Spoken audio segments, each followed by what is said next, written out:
live from Studio 6B, Real America's Voice on a Tuesday night. Welcome to the program. Dish Network Channel 219, Pluto TV Channel 470, 1029 on Samsung TV Plus.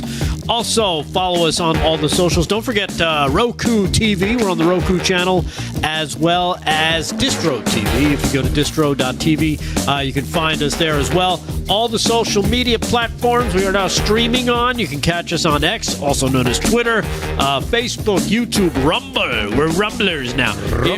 Join the Rumbler chat.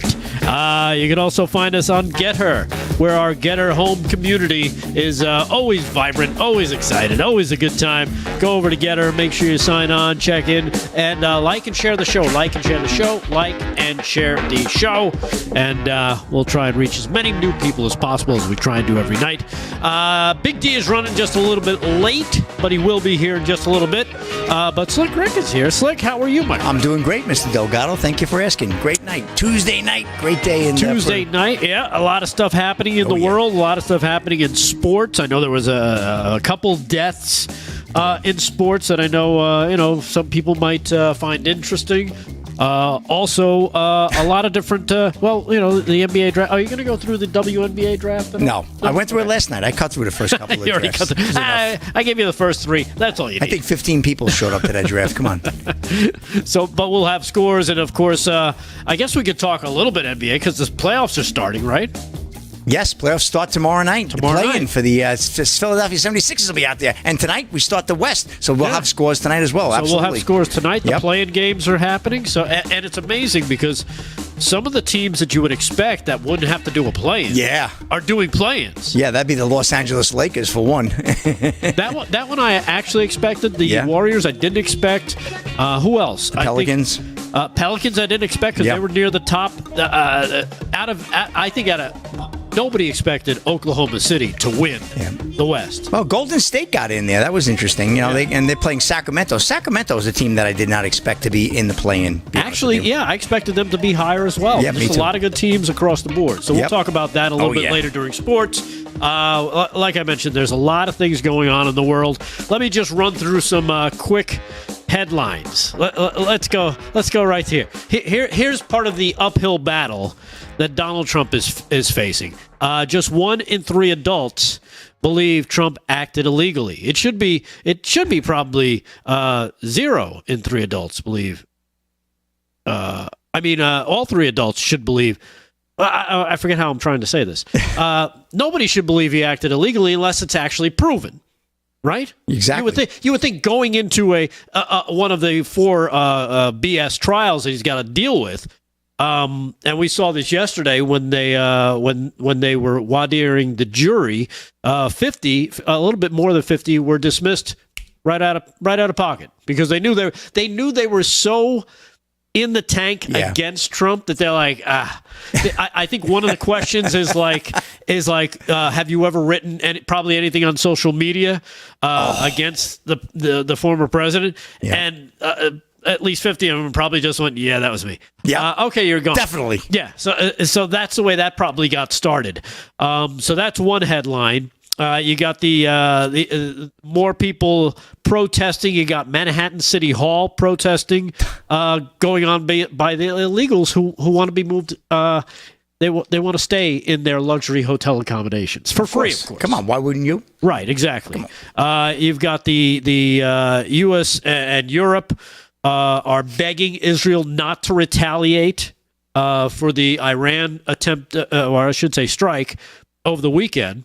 So you've got that going on. You got the people in Seattle for the homeless, just billions being spent more, and it just keeps getting worse and worse. You still got J6 happening. I got some great clips from Mike Benz talking about FISA and basically the way it's being used and how it's going to be used against possibly you. So I've got those clips a little bit later. Also, NPR, big story. And I think we touched on this when we first found out about the whistleblower for NPR. But now it turns out the guy's been suspended. He's a senior editor for telling the truth about what goes on behind the scenes of NPR.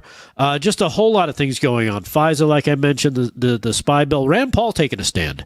that he's not going to allow FISA, the spy bill, to expire if I don't get a vote on my amendment. He's going to allow it to expire, which is a good thing. So let's see what happens with Rand Paul. Just a whole lot of things up and down the headlines today in terms of things that are going on. What have you seen? What have I seen today? Yeah. Well, certainly I'm going to the sports. We had the great Whitey Herzog, who Rick Delgado was like, who is that? I mean, come on.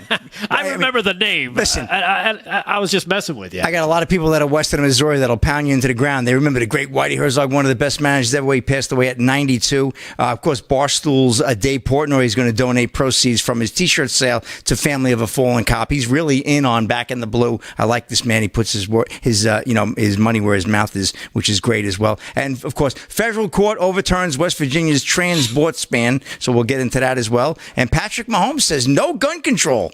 And Big D walks in a suit. And I think Jesus is coming at 9. You're diming him out. I wasn't going to say a word. Jesus is coming at 9. I was just going to let him appear on screen, but you dimed him out. No. He's like here I now. said, Big D was running a little bit late. He had some personal stuff he was taking care of. I don't know if it was a court appearance or... It looks like I don't know. It looks like it. Or maybe he was going down to City Hall for... I was traveling with the president. Oh, there you go. Either that or you were renewing your vows down to City Hall. What are you doing? I was doing none of that. You sure? Yeah. All right, just checking. A live hit with David Zier, maybe on Get out 34th of and this 8th. monkey suit as fast as I can if I could. Are you wearing sandals with the suit? Is my question. No, I'm not. I think a lot of people in chat are asking. No, I'm wearing shoes. Does he have? Wow. I look tan. Do I look tan? Well, yeah, you went on I went vacation. away, yeah. Yeah, of course. I don't know. I didn't really notice it looking at myself now. I noticed that I look pretty tan. Now he's trying to tell everybody. He's like, So, hey, I look pretty good. Are you feeling a little? Well, no, you're not feeling like a little Underdressed? little pressure. I don't think so. The Big D's coming in. What's with the chuckle? I don't feel pressure. Oh, you got a tie on. That got me one up me on that. I have a collection of ties that will blow your mind. I was going to wear ain't out that. of the ties. I was going to wear my jacket that looked like that, but Really? I decided Yeah, I know. I to know. go just a solid. Gotcha. Yeah, I know. But the dry cleaner was busy. Cleaning it. I know. You guys can carry on. Let me get settled here. We're too much focused on you and the, Yeah. the attire you've chosen to wear today. It's kind of impressive. Dapper Damon. How am I going to do this? It looks like you even showered today. Did you shower today, too? Yeah, I did. Wow. Holy moly. Man, talk That's a about big step. epiphanies. Yeah. I'm leaving. Anyhow, you would know this No, question. don't. I can't You sit would here know with this Delgado for answer. 2 hours. You would know this answer here, Damon. Are we going to be hearing from David Zier today? Because he spent another day in New York City with following the Trump trial. Yeah, we knew last night he didn't want us to. We couldn't report on it, but we Right. knew he was going to actually be embedded with the Trump team today, which he was. Right. And Trump went to Harlem to the bodega where that guy was. Alvin Bragg went after. Right. Remember that stabbed the guy to protect himself. Right.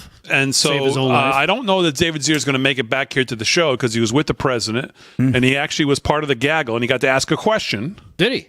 He did, which we have the footage. Oh, we have the footage. Harry on the highway called me immediately Nice. to tell me that he got a question off. And I said, well, that's great, Harry. And Harry seemed like he was dejected at my answer of just saying, okay, I was at this event for my daughter who was getting honored for her dancing. Yep.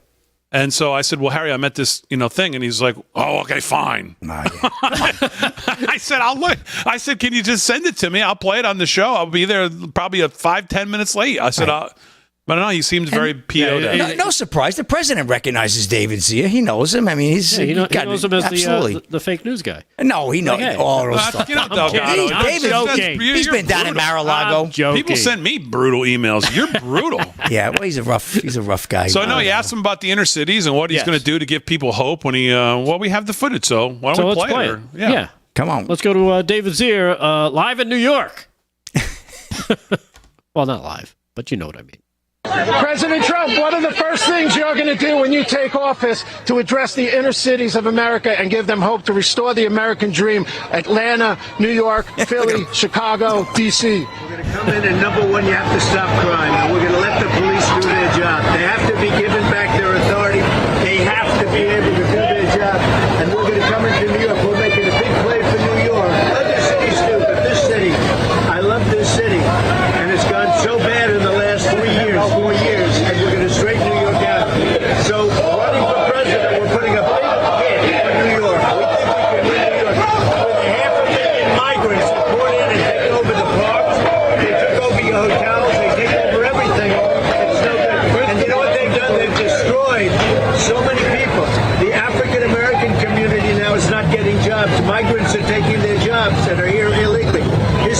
illegals are not getting jobs. Migrants are taking the jobs. If you look at the unemployment is good for migrants now. It went up 10%, all migrants.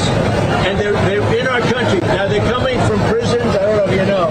They come from mental institutions. They come from prisons. They come from places you don't want to know about. They're coming from jails and prisons, mental institutions, and insane asylums. And you have massive numbers of terrorists coming into our country, all because of Biden. And by the way, this trial that I have now, that's a Biden trial. They want to keep me off the campaign trail. But based on what I'm doing, I think there's more press here than there is if I went out to nice location. Wow. Yeah. They were chanting David Zier in the background, too. David Zier. That was good. You know what's I think it was impressive? 4 more years, Oh, but close I thought it enough. was David Zier. I didn't know. But you know what's impressive? That's in Harlem. Wow. Yes, it is. That's outside the MAGA stronghold, so to speak. I think he's doing well in some of these communities who are starting to see through the BS that they've been shoveled the last 3.5 years by the resident in chief there. I'm just saying. I was talking out loud. Now again, he was down in New York City for the trial, which happened today. There's some weird footage too. I don't know if you caught this, Damon. Weird footage of the trial. It kind of makes you think that there's a glitch in the Matrix or something when you take a look at this footage of Trump walking in. It's cut number 3. Check this out. A double pleasure's waiting for you. A double pleasure from Double Mint Gum. A double great feeling, making you realize Double Mint's the one for you. Boy, those two look alike, don't they? I missed whatever it was. What was I supposed to see there? Girls, the two guards. the two security guards. Security guards there, 2 young ladies. Oh. Double mint pleasure. A double pleasure. Oh, were they twins? No, they're not. That's the crazy Double part. pleasure from Double Mint Gum. Oh, okay. Yeah, they look similar. If Delgado walked in behind him, it'd be Juicy Fruit. Who had the time to make that cut? Juicy Fruit over here. That was a Fran special. That took me about 2 minutes. Okay. So there you have it. Boy, leave Delgado alone with an editor, and boy, you're getting What? big trouble. Yeah. That's kind of cool. You don't think that's kind of cool? It's not a glitch in the Matrix or anything like that? That's crazy. Live from Studio 6B on a Tuesday. You know what? Loosen the tie up. How about that? Rumple wants to know if he just came from a funeral. To get a check. We're back right after this. Probably mine.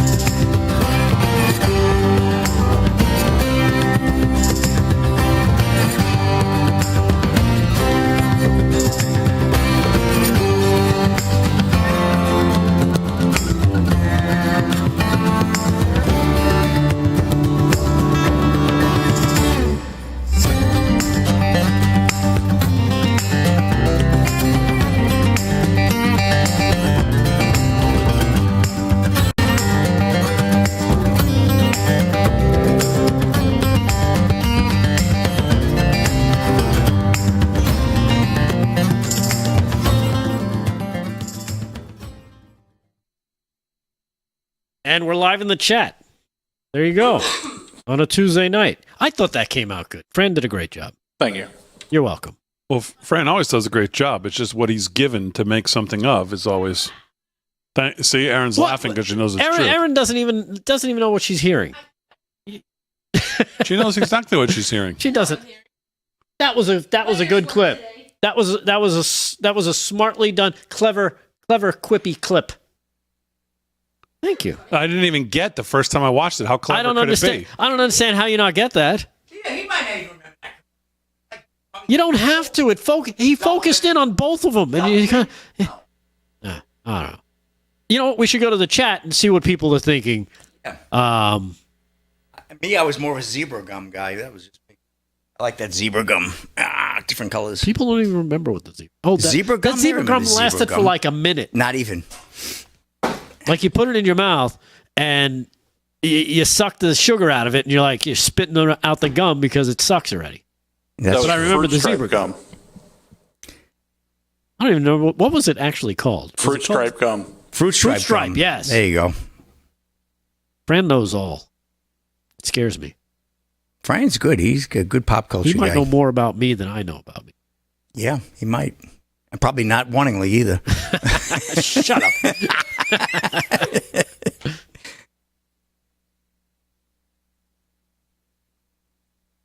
Yeah, you look at some of the nice people we have in the chat. I got to tell you, for every idiot, you get somebody like Ginger who reaches out to me. Ginger's a sweetheart. And she says, Slick Rick, I hope you are having a blessed day. That's very nice of her, sweetheart. Get her. It's my kind of people. It is nice. You know, and you get the guy that says, hey, a-hole, you realize O.J. Simpson's kids might be watching the show and you make a funny comment? Like, guys, get over it. It's entertainment, for God's sake. Did someone say that? Yeah, somebody did say that to me. They called me an a-hole, which is, kind of rare, But, I couldn't believe that. I'm like, really? Well, this guy's, he's got it in for me because Probably a bot. No, I know who it is. This guy, Bruce. He's got it in for me. You want to know why he's got it in? A guy named Bruce? I know why he's got it in for me. No, and if he's watching Bruce, yeah, He's a Cowboys fan too? No, he likes the ponies. Sixers? So he wants me to report like every week. He wants me to go, oh, here we are, Sunrise Downs. We got the horse racing here in the I like that idea. I mean, he wants to report the show, baby. He wants to report every week. He wants to know what if $2 trifecta. Did anybody wheel a D horse in the fourth race? I mean, who cares about that? It's like.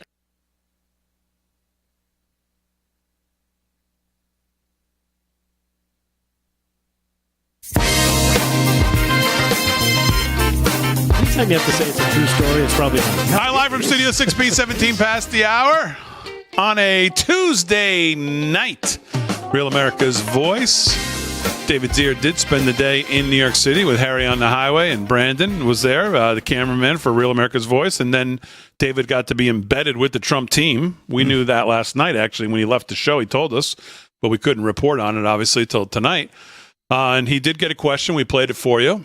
The president went down to Harlem, and he got a decent crowd chanting 4 more years. They actually started singing the Star Spangled Banner at one point. Really? Wow. Yeah. There you go. See that? And Awesome. there's this cool footage of, let me see if I can pull it up because it just happened. I'm sure you guys didn't pull it. Of Trump's on his way to leave. Did I retweet it? Yes, I did. Were there 2 security guards that look exactly alike? No. Oh. Nothing silly like that. Here's the president leaving, just about to get in his car when he notices the NYPD there. I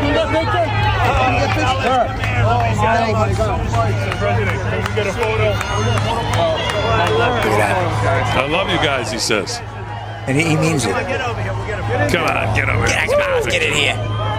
Picture for a lifetime, man. There you go. You know the NYPD loves him. They 100%. Alvin Bragg, pay 100%. attention. And you see the picture of Trump outside doing the gaggle there where David Zier got to ask a question. You see there's one shot from the side, and like the president said, there's more press there, and they're all leaning over with their microphones. They're on top of each other, and you think to yourself, Biden could never hold up in a situation like that. No. Number one, I mean, he wouldn't know where he is. No. He wouldn't know where to go. He wouldn't be able to take any of their questions. He would never take a question like off the cuff like President Trump did there for 10 minutes, whatever it was. No way. It took 4 or 5 questions. David Zier was one of them. Yep. I mean, he could just never. So good for David. Well, I don't know if he'll make it back for any part of the show tonight that we'll get his thoughts, but we'll get him, I guess, tomorrow. So let's do some sports. Sports is brought to you by Mike Lindell and MyPillow, here with all the sports of the day, and then what went down at Kentucky Downs and Saratoga. Yeah, sure. Pimlico, the whole 9. Pimlico is Santa Anita. We're going to cover it all. Is Slick Rick, brought to you by MyPillow. Use our code LFS6B at checkout. Slick Rick, who won? Who came in first and the third? Yeah, Big D's just horsing around right now. But here we go. Let's get to the NBA, Big D. You talk about ponying up here. The Lakers, your buddy, LeBron James. He's in a fight of his life. For what? For a play-in. He's trying to get into the playoffs here. NBA play-in, West Conference, 7th place versus 8th place. You have the Pelicans right now taking on the Lakers, 44-42. LA leads, 6:17 to go in the second. And then the Warriors and Kings are coming up, 10 p.m. tip. What's going to happen here is that if the Lakers or the Pelicans win, they will move on to a playoff position, and the Warriors and Kings will have to play tomorrow night. I'll get you the team that they're going to have to play that's waiting for them. But, so this is the NBA play-in. Tomorrow night is the Eastern Conference. Tonight is the Western Conference, and we'll keep track of that right now. 44-42, LA over the New Orleans Pelicans. And NHL action right now. Senators over the Bruins 2-0, 8 to go in the second. I kind of believe the Bruins are throwing in the towel on the President's Cup. I think the Rangers are going to be taking care of that, and they're just going to play out the season and rest their players. Canadians over the Red Wings 3-2, 8 to go there in the second as well. 11 to go in the second. Capitals over the Flyers 1-0. Capitals fighting for a last playoff spot right now. Blue Jackets 3-2 over the Hurricanes.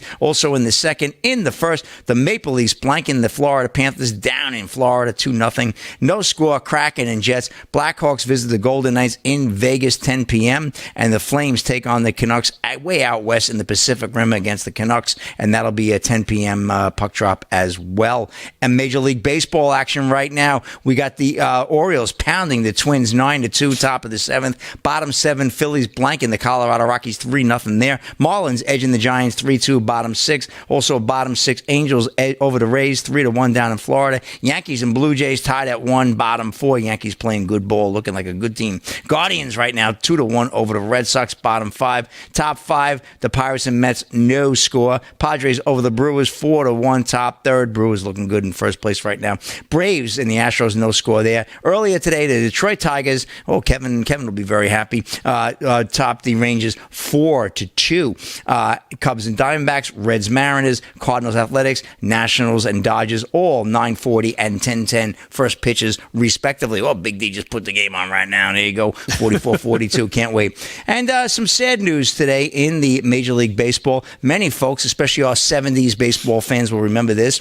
The great Whitey Herzog, Hall of Fame manager who led St. Louis Cardinals to 3 pennants, died at the age of 72. This is an AP report out of New York. Whitey Herzog, the gruff and ingenious Hall of Fame manager who guided the St. Louis Cardinals to 3 pennants and a World Series title in the 1980s, and perfect and intricate nail-biting strategy known as Whitey Ball, has died. He was 92. Cardinals spokesman Brian Bartos said Tuesday the team had been informed of his death by Herzog's family. The team did not immediately have additional details about Herzog, who had been at Busch Stadium on April 4th for the Cardinals home opener. So he was actually at the home opener. Whitey Herzog devoted his lifetime to the game he loved, excelling as a leader on and off the field. Jane Forbes Clark, chair of the Hall of Fame's board of directors, said in a statement, a crew-cut, pot-bellied tobacco chewer who had no patience for the buddy-buddy school of management. Herzog joined the Cardinals in 1980 and helped end the team's decade-plus pennant drought by adapting to his artificial service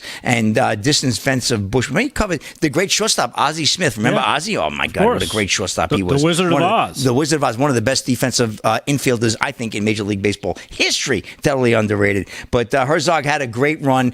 Whitey Herzog actually was his daughter was very close friends with one of my friends growing up's mom. So they lived in Brooklyn together, and she was best friends growing up. The great Whitey Herzog. So yeah, Slick Rick has a connection. I think we're all connected in some way. You just got to keep your eyes open. But yeah, my friend Scott Rosenberg, who unfortunately passed, and he's our age, died of a rare disease last year. His mom, who passed just earlier this year, Kathy Rosenberg, was good friends with Whitey Herzog's daughter. They grew up together. So some sad news that kind of hit home for me. And 92, Big D, that's a pretty good age for that generation, especially if he was chewing that tobacco there, back in the day. And, those ball players, they had rough lives on the road, those managers. A lot of hotel nights, a lot of lousy food, a lot of cigars, and a hell of a lot of whiskey or whatever the hell they drank. And anyway, Big D, that's a wrap in sports. The great Whitey Herzog, will miss him. I'm sure a lot of people in the chat will remember him. All right, Slick, very good. Sports is brought to you by Mike Lindell and My Pillow. My Pillow. Use our code LFS6B at checkout. Let's do some news,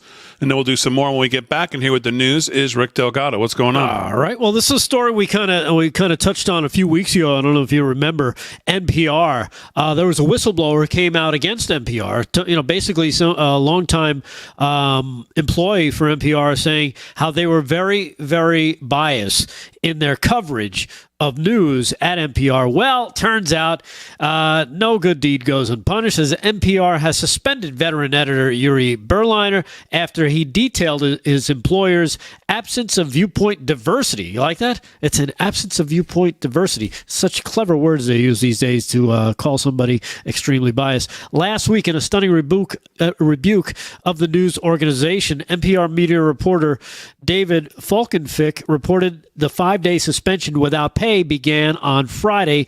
Berline had penned a bombshell piece in the Free Press that criticized NPR's coverage of Russiagate, the COVID lab leak theory, Hunter Biden's scandalous laptop, embrace of the theory of systemic racism, and accused the organization of downplaying anti-Semitism following October 7th. I think these are all mainstream things that we kind of knew, that we kind of figured out on our own without the help of NPR. Berliner also wrote that registration records of 2021 showed an astonishing disparity between Democrats and Republicans in the NPR newsroom, and said that staffers didn't want to help President Trump, among other things, to indicate an open-minded spirit no longer exists at NPR. Well, he's in trouble, and he'll probably be fired next. So there you have it.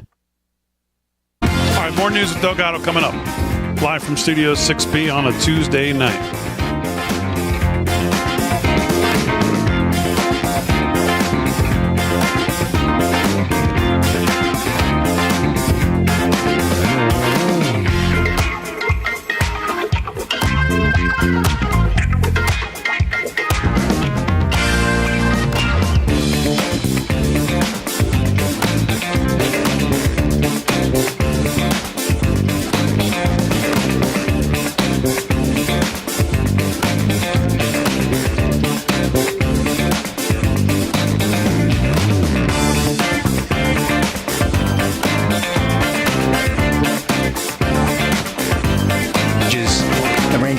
Going to win the President's Trophy. And the guy goes, what are you talking about? Boston and Carolina, they're not mailing it in. They're going for the title. They have one game left, and they're both 3 or 4 points out. You only get 2 points for a win. Dude, you ain't getting in there. So I'm not going to say the guy's name, but, dude, it's over. The Rangers have got it, man. They've clinched it. They clinched the President's Trophy, actually, last night. I'm on it. I'm not just winging it here. Everybody's an expert from their armchair. There's 2 here. You know? Everybody's an expert from the old armchair. No, they've been there. I don't know. Try them. Yeah. I'm got 2. Probably not going to make it either, but it's all right. So the Rangers won the President's Trophy, Rick. They're the number 1 team in the league. Good. Yep. It doesn't buy you a Stanley Cup, but no, but it gives you home ice throughout. That means they're going to have every series is going to be. Didn't they win the President's Trophy back? Last time they went to the finals, and I think they lost to L.A. Oh, they won the President's Trophy in '94, and they won the that. Cup. But I think they won it again, and then they end up losing to L.A. I think in like 2011 or 20. I think this is the first time they've won it in 30 years. You might be right. I don't know. I don't think they. I thought they were the top team. I thought actually L.A. was the top team that year. It could have been. Problem is so many years go by. My gosh. And I'm not a Ranger fan, obviously. But Rangers finished with 114 points. Very impressive. 55 wins, 23 losses. It's an excellent season. That's probably the best season. I think that's the best season in New York Ranger history. Oh. Dallas had a good season. They came in at 111. Did we lose the internet? Why am I not getting anything? What are we not getting? Let's try it. See. Come on, Wi-Fi. Yeah, I'm connected. Okay. Yeah, I got kicked off for some reason. Somebody, Broke Spoke said you look like a TV evangelist, Big D. Good God, honey, come on. Couldn't hit me in the back. It's Damon Osteen. Damien.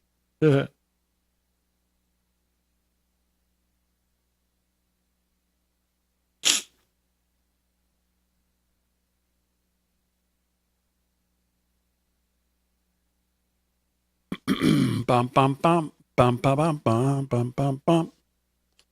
So I got a clip of Zier got Gavin Wax, who's I think the president of the Republicans Club of New York. So we'll play that. Oh, good. Gavin Wax. I have no idea who that is. I just said who it is. I know, but I still don't know.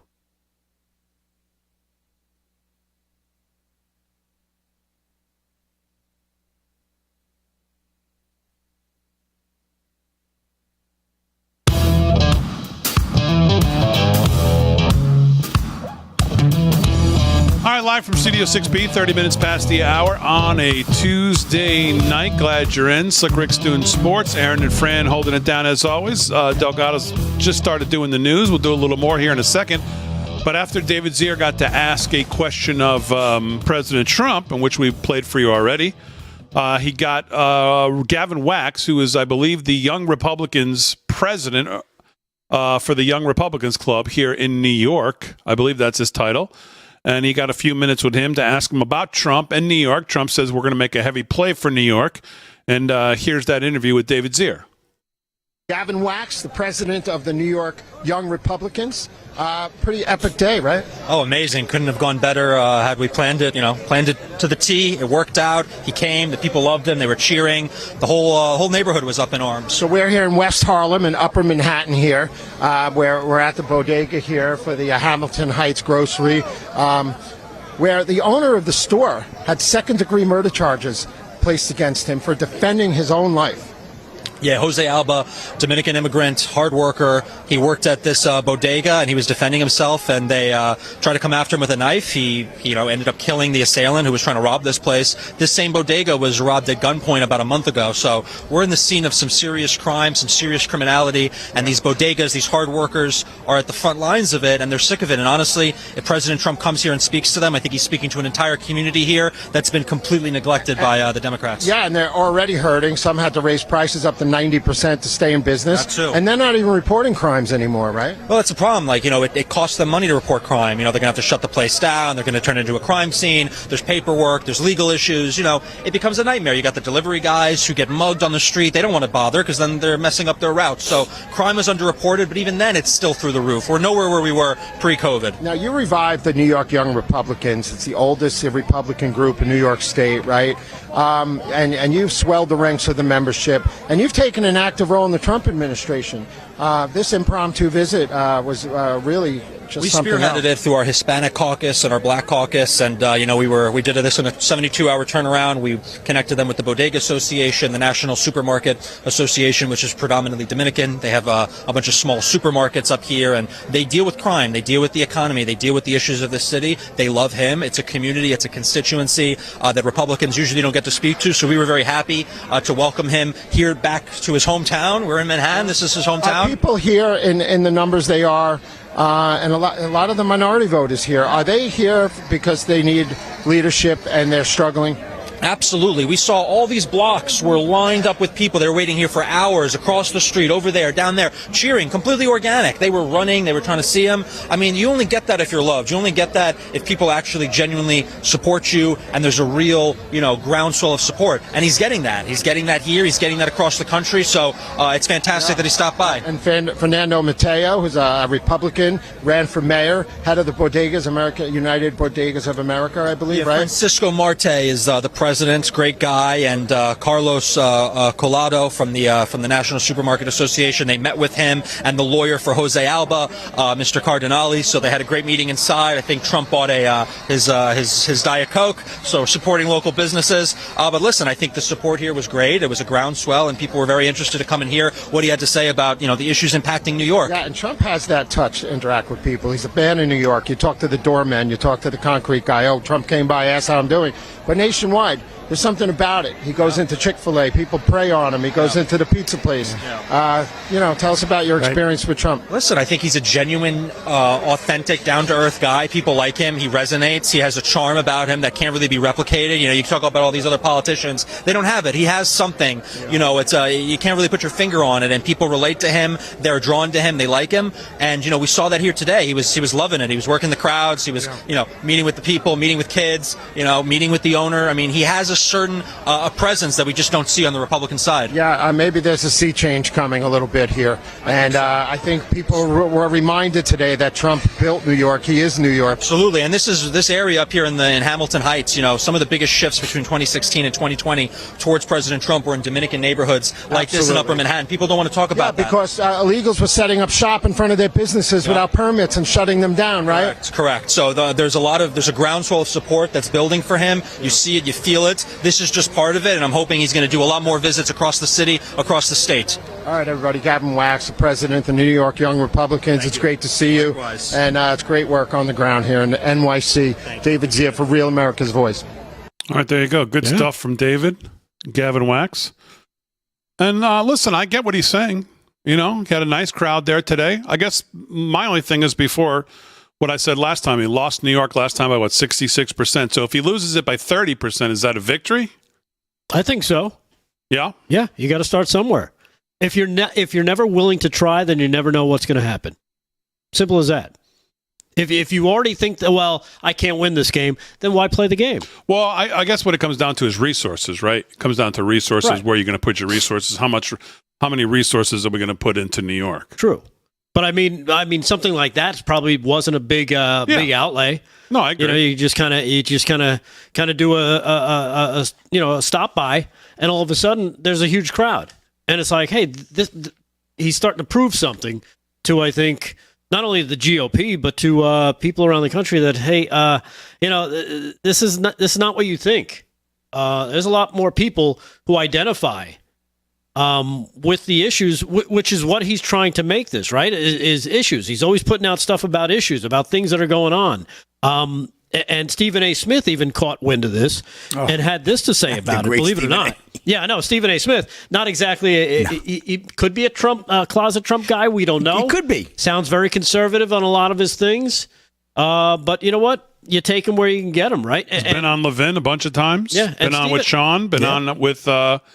I don't know if he was on with Rush when Rush was alive, but I know he's been on with Levin and with Sean. Right. Yeah. And he speaks to, a group that maybe normally wouldn't be exposed to, more conservative types of things. So when you get these people who kind of, hang out in that space, you got to, you know what?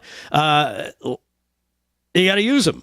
It sounds a little thing. Well, you got to use them. Like the Bill Maher's when they talk common sense, you go, you know what? We should plug that because he's talking common sense, and more people are going to start to identify, hey, that sounds like something I would think or something I would say. Here's Stephen A. Smith talking about the issues. Cut number 9. To my liberal friends out there, all you're doing is showing that you're scared you can't beat them on the issues and the merits. That's why he keeps saying it's a political campaign against me. That's why he keeps saying they can't beat me at the election, at the polls. This is the only way they could do it. And if you don't put him in jail, and he still goes from being the presumptive GOP nominee to the official GOP nominee, and he goes to the polls, even though he was going to whine about winning and being rigged again, you have given more fodder to that argument, which means we'll never have peace in this country because tens of millions of people see what extent the other side is willing to go through just to keep him out of office because they can't beat him on their own merits. And they're going to say, hey, you trumped this up against him again, and we'll have no peace. When all you got to do is figure out a way to beat them on the issues. But you haven't been able to do it. They can't. Yeah, they can't. Well, yeah. I mean, how could they beat him on the issues? I mean, I don't even agree with this. His whole argument there makes it sound like through all of this that Trump still loses. Yeah. Maybe he's that's the vibe I'm getting. Right. Maybe he's assuming because they'll steal it again with all the. Did you see the NGO thing that came out today? Of the flyer, the NGOs that are being passed out that you got to make sure you vote for Biden. Yeah. Yeah, that's a real problem. And I hope the RNC and the GOP is on top of it. Well, they're saying that was fake. They're saying it was fake. There was a report saying that was added afterwards. It was and that it's fake. It never originally went out like that. So okay. Who told us that? Elizabeth Warren? Who told us it's fake, by the way? What's the source of the fakeness of it? You know what? It looked pretty damn real to me. I read a few things and heard a few things say, no, you know what? Chuck Schumer says it's fake. So, there's information on both sides. Some saying that are fake. So, in this day and age of AI, you got to be careful. I mean, I sent something to Fran yesterday about Project Bluebeam. We never ran it because found out it was a little bit old. So it wasn't what they were claiming it to be. So I don't know. Well, this was from the Oversight Committee. Okay. Said breaking flyers distributed at NGO in Mexico encouraging illegals to vote for President Biden. The flyer reads, "Reminder to vote for President Biden when you are in the United States. We need another 4 years of his term to stay open." This from something called the Resource Center, RCM. And I guess that's the translation that somebody put to this. It's put out by the Oversight Committee. So, I mean, there's nothing about it that looks fake. It's hard to believe that the Oversight, well, actually, it's called the Oversight Project. So maybe it's not the Oversight Committee. Right. Part of the Heritage Group. Hard to think that they got duped into something like this. Yeah, I don't know. Like I said, I'd seen it, and then I saw a few headlines saying, no, that was added later. Do I know? Did I follow up on it? No. So I really can't say. All right, what else is going on in the news? Well, speaking of President Trump and his trial going on in New York City, Trump's lawyer says there is a strong case for disqualification of the trial judge. Former Trump campaign attorney Jesse Binnall says the hush money trial for the 45th president has a strong case for the judge to be dismissed. He said this on the Tuesday edition of Just the News No Noise with John Solomon. He said, "This is one of the strongest cases I've ever seen for disqualification of a judge who should have recused himself, especially here where you have a judge that has actually donated to a political opponent of this candidate." Trump demanded New York Judge Juan Merchan be recused from his criminal trial, arguing that his daughter worked for the Democratic consultant and has represented politicians such as Vice President Kamala Harris. Duh. For just this reason, almost every other judge that I've ever known does not donate to political candidates or causes because they don't want to get wrapped up in a situation like this, Manal said, in reference to Merchan. So this shows poor judgment for him for even donating to a campaign when he's on the bench. They repeated that line for some reason. Trump is accused, of course, of falsifying business records for this case. But, let's face it, it's all ginned up. It's all kind of hemmed together, and they're trying to make a case out of something that doesn't exist. So we'll see what happens. But again, that's coming from one of Trump's former attorneys, his campaign attorney, Jesse Binnall. So, well, the case against this judge could it be more clear? It's kind of glaring.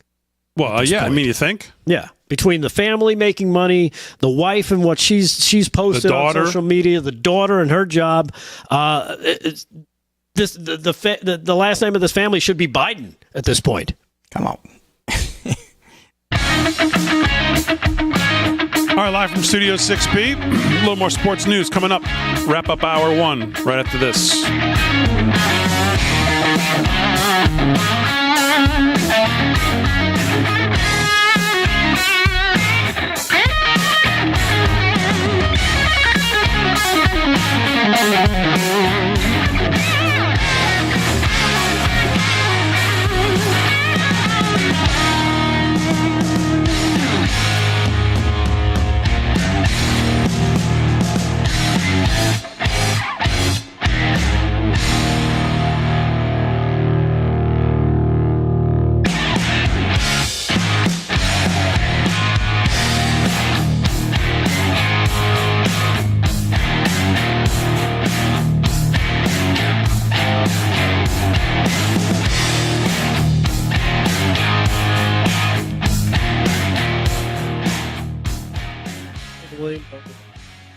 He made some end-to-end layup. That was nice. He needed to do something. They were down by 12. He cut it to 10. But I don't think they're going to be able to beat LA. They were overmatched, even though they are home. So they might get some calls at the end there. But I don't think so.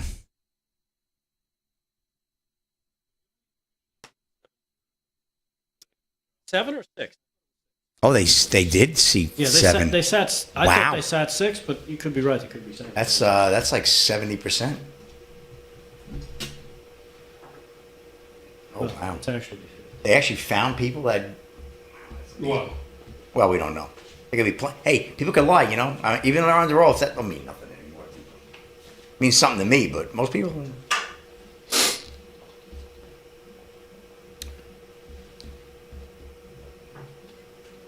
I don't want to be a conspiracist, but you know what? Could there be plants on this jury? Oh, yeah. They don't need plants. It's New York City. It's true. That is true. You know, it's funny. But you know what? This is federal court, right? We go into Brooklyn, though, from Suffolk, because Suffolk there's a lot of Trump people out in our county. But we go into Brooklyn for any of these federal cases, right? That's why I got summoned there about 2 years ago. Luckily, I didn't have to go. I don't think we go to Manhattan, the Long Island people. Because, I say that because you know how big Trump is on Long Island. He's got a big share in both Suffolk and Nassau, which is all GOP. Most of our, right? I mean, Suffolk County, you have from the Fed down to town. It's top to bottom. It's all GOP. So you have a good chance of pulling red if you're pulling out of Suffolk. Nassau are very similar. Bruce Blakeman, right? Mm-hmm. So, it's a shame. But then once you get into Queens and anything west, yeah. It's a shame. Oh, well. Pray for the best. It's in God's hands at this point, my friends. Hate to say it, but it's where it is. Only hate to say it because it shouldn't have to come to that. Right. Nothing wrong with having something in God's hands, that's for sure. A WNBA draft drew 2.45 million viewers. I tell you, they really love that Caitlin Clark, huh? Oh, Jerry. Cowboys hold money back to keep the stars. He is such a snake oil salesman, that guy. Who? Jerry Jones. Because he suckered you. He suckered you to buy all that Dallas gear. Promising you a Super Bowl. You know what? I'm boycotting the Dallas gear. I was tempted to buy a hat today, and I said, nope, I ain't buying.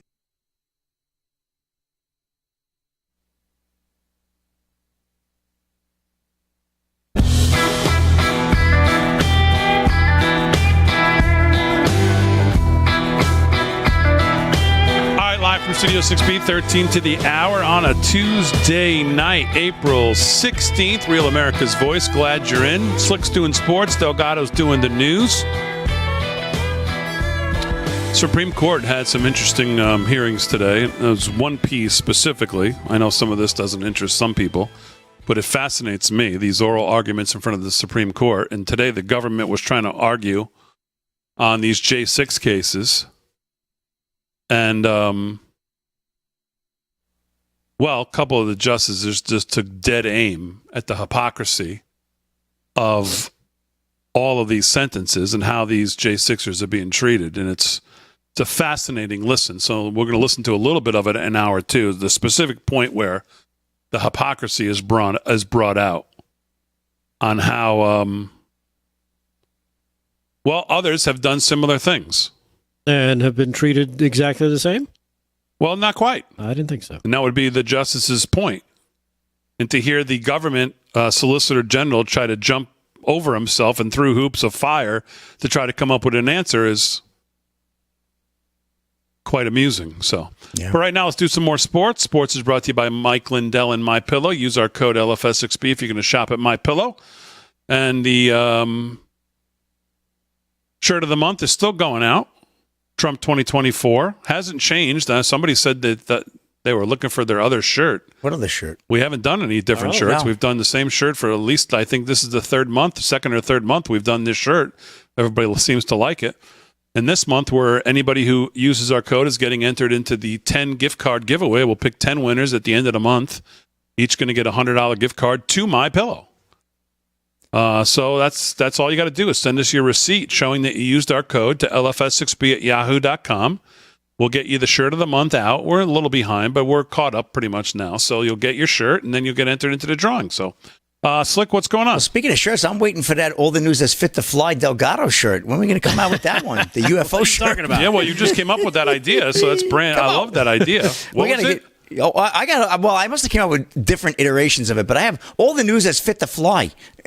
With the UFO, yeah. Yeah, of course. I don't know what you're talking about. And it comes with that whistle. Does it? Come on. Hey, let's get to the NHRA. You know I love the hot rod. Big D. Let's go. Rick shows up to your house. He brings it to you. He's like, here you yeah, go. give me the shirt with the whistle. Yeah, they'll pay less for that visit. Here we go. We're at the Strip at Las Vegas, Big D. Busy place this weekend. I didn't get to this yesterday. I want to get to it tonight. I believe Harry on the Highway is leaving for Vegas tomorrow. Is he? You know, I just got a text from my CPA. He filed everybody's taxes yesterday. He's on the way to Vegas now. That's it. Taking your money, Slick. I wouldn't doubt it. No, my man Dave Cause's on an airplane right now heading to Vegas. Here we go. NHRA, 4 wide nationals, Big D, back to Vegas. I'm just going to give you the winners. I ain't going to give you all the crazy times, but we got Doug Kalita winning Top Fuel. Bob Tasker III, he's good. Funny Car. Jeg Coughlin Jr. took the Pro Stock. Top Alcohol, Rick Delgado. No, Sean Cowie. Sean Bellemure took Top Alcohol. Dragster as well, and Funny Car was the prior. Cody Lane, Competition Eliminator. And we had Grant Singer, Super Stock. Stock Eliminator was Kyle Rizzoli. Phil Unruh took Super Comp, and Super Gas was Michael Bonner. Aaron Stenke took Top Sportsman, and Austin Prock took the Too Fast, Too Tasty FC Challenge. So that's NHRA in the books. Couldn't give you the times because it was, everything recapped on Sunday. So I wanted to just give you the winners and mention those gentlemen. And I got a good story from Rick Delgado. Gave me to this story yesterday about a Beijing Chinese half marathon winner. Very important here. Listen up. I think we got some shenanigans going here. And we have video for you too. We have video. Yeah. Fran's got to get that cut. Don't ask me what number it is, but maybe Fran has it. Beijing half marathon probes embarrassing win by Chinese runner. This is, we got the cut now. Story by the AFP. Beijing half marathon runner. Let me get to this story because I got, Delgado sends me these links here that I got more business going on than you could imagine. Hold on here. Blaming me because he didn't prep. Yeah, no. It's just I had this story, but I just. What are we watching here? It's a marathon in Beijing, China. So basically, just to paraphrase, what happened was 3 runners from, I believe, were they from Ethiopia? Yeah, Ethiopia runners. Those are the guys that are winning all the marathons nowadays. And this is cut 20. They're winning the race. They actually stopped and let this gentleman from Beijing win. You'll see them seize up, all 3 of them. And we have a Chinese takeout going on here. Look at this.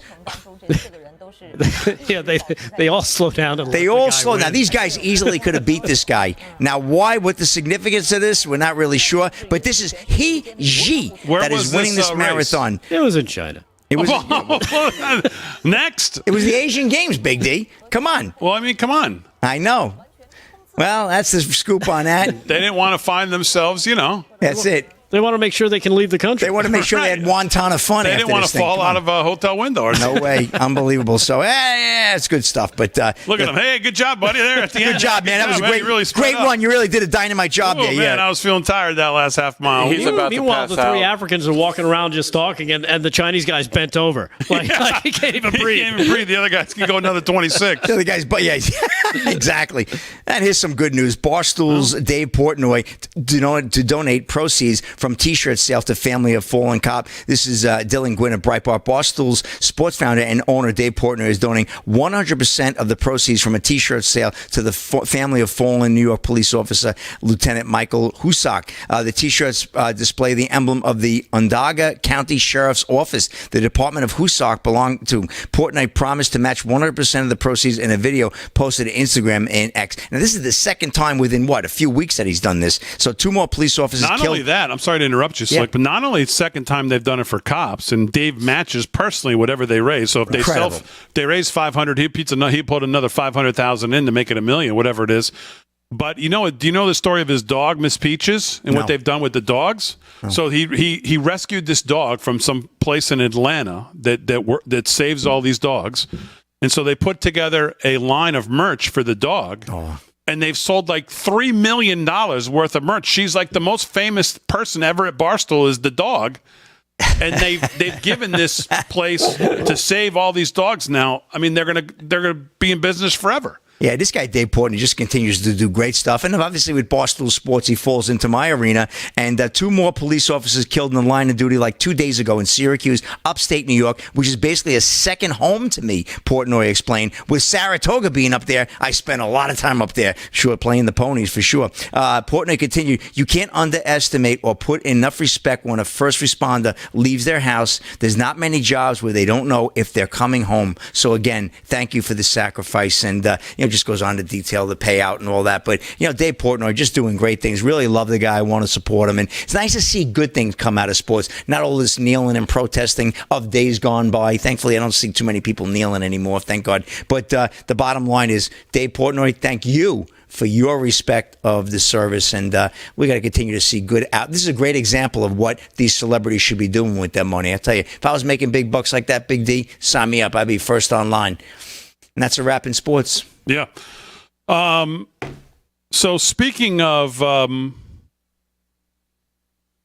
the African American community, where Trump was in Harlem today, I saw this clip from the Stephen Wise Free Synagogue today.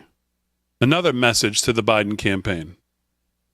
Neither I nor our synagogue engage in partisan politics. So allow me to express a nonpartisan word to all of our friends in elected office from the Democratic Party. From one who is finely attuned to American Jewish sentiment. Do not take American Jews for granted. I have spoken with so many American Jews in the past few months who have surprised me with their anxiety about developments in the Democratic Party and their perception that it is becoming increasingly hostile to Israel and increasingly tolerant of anti-Zionism and anti-Semitism in its own ranks. Be careful. The results of the upcoming election do not only depend on Michigan. Yeah. Great point. We've been saying it. There's these voting blocks out there. I don't know how you vote for Joe Biden.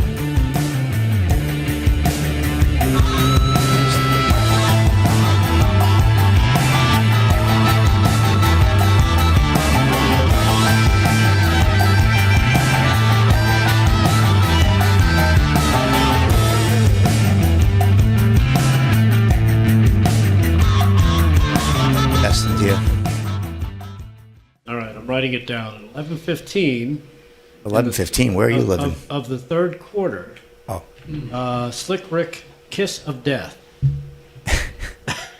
Zion Williamson puts up 50, 30 in the second half. Dude, you just gave him the kiss of death. Thank you for that. No, because I hate the Lakers. I hate the Lakers too, but you're not going to see them. They're not getting knocked out tonight. I mean, they're not going. Okay. They're not going anywhere this year. Look at that. That's going to be a charge right there. That's it. Oh, look who's down. Down goes LeBron James. Look at this, Big D. It could elbow. Look out. Soccer. LeBron just got face planted here. Look at it. Whoa. Hit the court hard, huh? I mean, what's Zion complaining about? It's not a charge? Oh, of course. I mean, that's what the hell's he talking about? Well, let's see. Is he 100%? He was totally planted. Yeah, you can't complain about that. What do you want the guy to do? You mowed him over. He had both feet planted. Yeah, the Crescent City is not going to get this tonight. And they're home. They have everything in the goal. Elbow, Big D, here we go. Elbow, forearm. When is it? Total drama queen. When is he going to retire? Oh, my gosh. After he plays with his son. It's true. David Zia just texted us. He's still in the city, David Zia. Okay. Really? We haven't said hi to our friends on Twitter tonight. 1,248 of them. Yeah, I love the Twitter. The Twitter audience is good people too. Are we on? We're on Rumble now too. I believe so. We're there. Yeah, I think a few of our Getter folks went over to Rumble. They kind of bounced back and forth. We still got big Getter numbers tonight. Been tired of the commercials on Getter. Frederick says, "Did he flop?" Yeah. No, I would say no. He didn't flop. It was a real charge. No, it was a bona fide railroad. Stevie Ray, what's going on? Where did Rick go to heat up his sock? Yeah, where's Delgado in the bathroom, heating up his feet? Who knows? So was David left in the city because Harry just kind of up and left him there to go to Vegas? I think Harry's flying at like 4 a.m. Oh, Harry took a residency. He has to be up at 4 a.m. Harry took a residency in Manhattan over this week, didn't he? Yeah, he did. They stayed over for these 2 mornings. Where they stay at the Four Seasons? Seasons? Harry, I think he's going to Vegas with Ben. I think Ben is doing a show from Vegas. Oh, that's got to be a part. But we never get invited to any of the fun stuff. Nothing.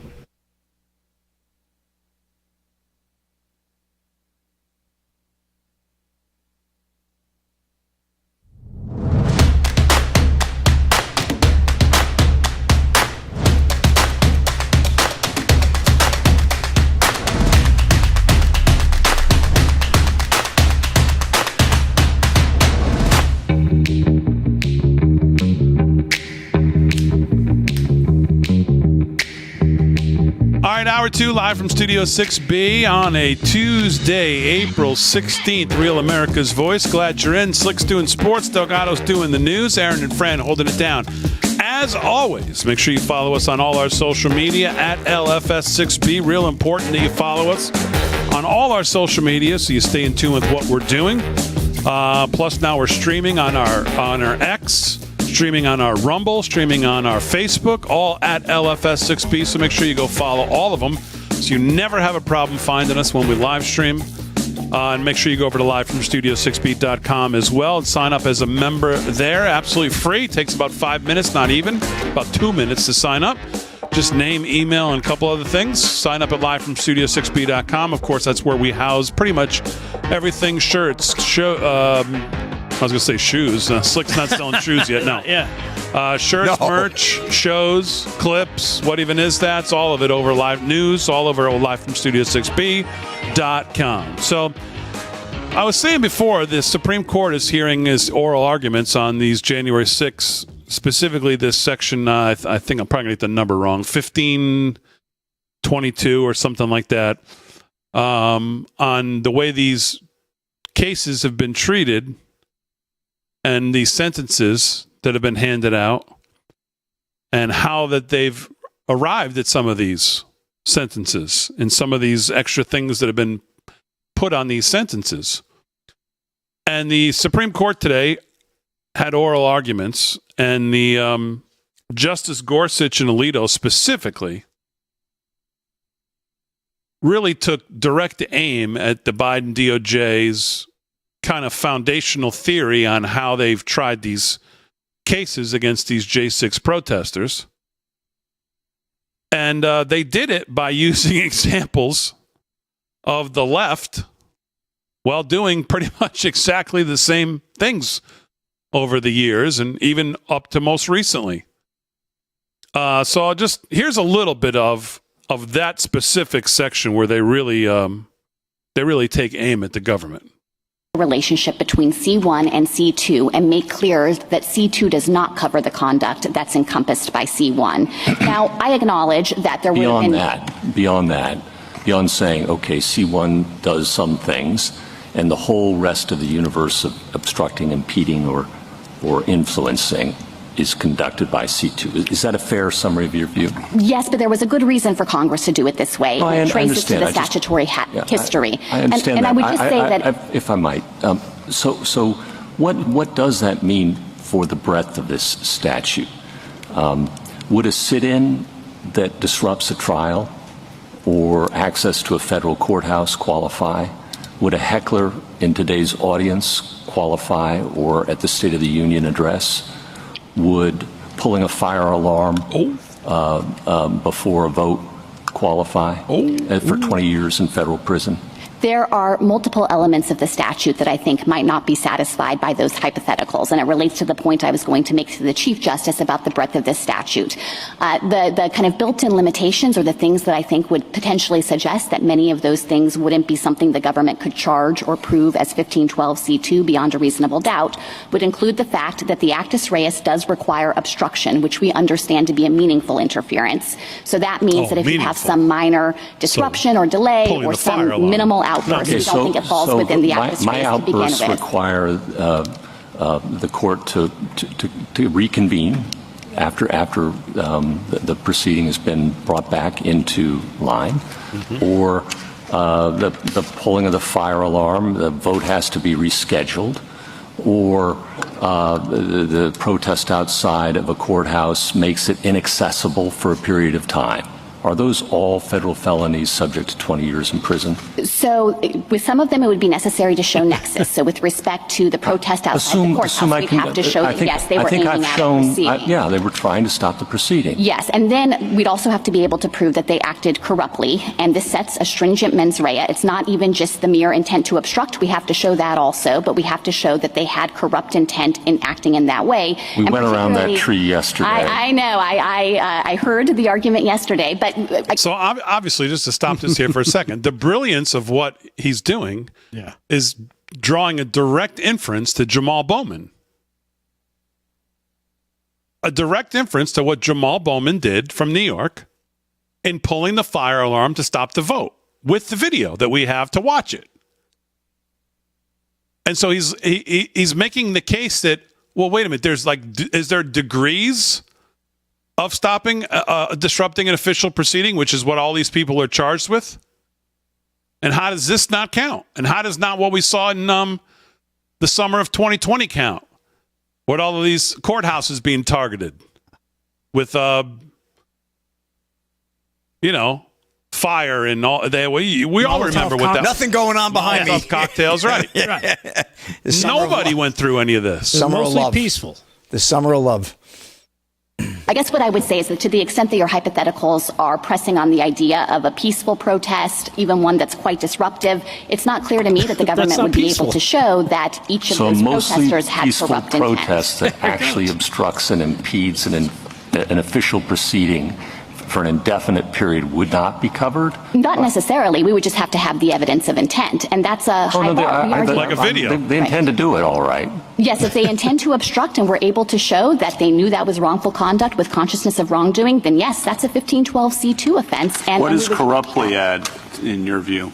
So corruptly adds the requirement that the defendant's conduct be wrongful and committed with consciousness of wrongdoing. And this traces to the court's decision in Arthur Anderson, where the court said this is a term with deep historical roots, with a settled meaning, and that it connotes not just knowledge of your actions, which is, the intent to obstruct in this case, but further requires that it be done corruptly. And just to give you a more concrete example of how this has played out in the January 6 prosecutions, I'd point to the jury instruction in the Robertson case, which we refer to and quote in part on page 44 of our brief.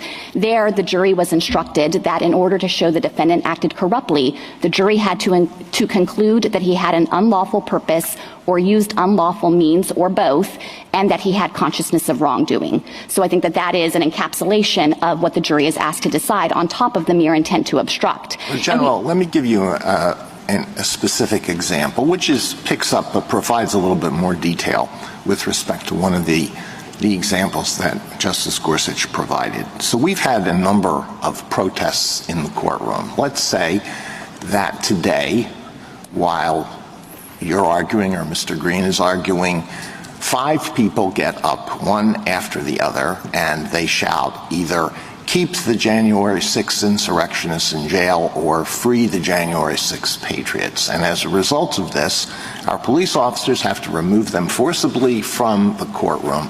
And let's say we have to it delays the proceeding for 5 minutes. And I know that experienced advocates like you and Mr. Green are not going to be flustered by that, but, in another case, an advocate might lose his or her train of thought and not provide the best argument. So would that be a violation of 1512C2? I think it would be difficult for the government to prove that. Why? At the outset, we don't think that 1512C2 picks up minimal, de minimis, minor interferences. We think that the term obstruct on its face connotes a meaningful interference with the proceeding. Well, it doesn't say. Now, again, think about what she's saying and how many fit the description she just said. People who never even made it to the hall of Congress, maybe went into the building for 5 seconds, 5 minutes, looked around, left. There are people in there that didn't even go inside. They hunted them down years later. Oh, well, you were in the vicinity. Yeah, that's a real problem. That's a real problem. This is what we're seeing. Yeah. Let's continue. Hey, I'm sorry. C2 does not refer just to obstruct. It says obstructs, influences, or impedes. Impedes is something less than obstructs. I think that this is a verb phrase where iteration was obviously afoot, and impedes is also thought of plain as meaning. You're preaching the plain meaning interpretation of this provision. The plain meaning of impede in Webster's is to interfere with or get in the way of the progress of, to hold up. In the OED, it is to retard in progress or action by putting obstacles in the way. So it doesn't require obstruction. It requires the causing of delay. And if this so again, why wouldn't that fall within? Now, you say, well, we're not going to prosecute that. And indeed, for all the protests that have occurred in this court, the Justice Department has not charged any serious offenses, and I don't think any one of those protesters has been sentenced to even 1 day in prison. But why isn't that a violation of 1512C2? We read the actus reus more narrowly. Now, perhaps you could look at some of the broader dictionary definitions and adopt a broader understanding of the actus reus. Still, there would be the backstop of needing to prove corrupt intent. I think that's a stringent mens rea. Well, that's and in not the a corrupt of intent. It's wrongful. Do you think it's not wrongful? I could imagine defendants in that scenario suggesting that they thought they had some protected free speech right to protest. They might say that they weren't conscious of the fact that they weren't allowed to make that kind of brief protest in the court. And I think it's in a fundamentally different posture than if they had stormed into this courtroom, overrun the Supreme Court police, required the justices and other participants to flee for their safety, and done so with clear evidence of intent to obstruct. Absolutely. What happened on January 6th was very, very serious, and I'm not equating this with that. But we need to find out what are the outer reaches of this statute under your interpretation. Let me give you another example. Yesterday, protesters blocked the Golden Gate Bridge in San Francisco and disrupted traffic in San Francisco. What if something similar to that happened all around the Capitol, so that all the bridges from Virginia were blocked, and members from Virginia who needed to appear at a hearing couldn't get there or were delayed in getting there? Would that be a violation of this provision? It sounds to me like that wouldn't satisfy the preceding element nor the nexus. So you get the point. She's trying to jump through hoops to get to the most common sense, basic examples that the Supreme Court here, the justices, had prepared in using things that we've all seen happen, and we all know exactly what they're talking about. And it's amazing that every instance that they give, nope, that doesn't mean it. It only happened on January 6th. The only thing that counts is what happened on January 6th. Everything else, well, that doesn't really meet the definition. That doesn't meat this. That doesn't meet that. There wasn't intent. There wasn't, you had to prove corruption or whatever. Yeah, like you said, these verbal gymnastics that she's doing to try to say, this is why we wouldn't prosecute this way, and this is why we wouldn't prosecute that way. Right. But meanwhile, the grandmother who walked into the thing and took a selfie for 5 seconds is serving 38 months. Right. That's ridiculous. Because they saw that as some type of threat that everybody had to be, you have to clear out. She's trying to get everyone. Watch out for that iPhone. I don't think I like this lady. I'm going to say I don't like this lady. No, nobody likes her. I think she should be fired. She's terrible. A robot. Well, it'll be interesting to see what happens here, because even the Chief Justice sounded very much like Gorsuch and Alito in his questioning of this 1512C whatever. And it would be a big ruling for a lot of these J6 defendants if they were to rule that this some of these cases, the way they've been adjudicated and the sentences, I don't exactly know what the outcome would be as far as how it affects it, but it would be a big deal. And certainly listening to today, you'd have to lean towards a positive ruling here. But we'll see.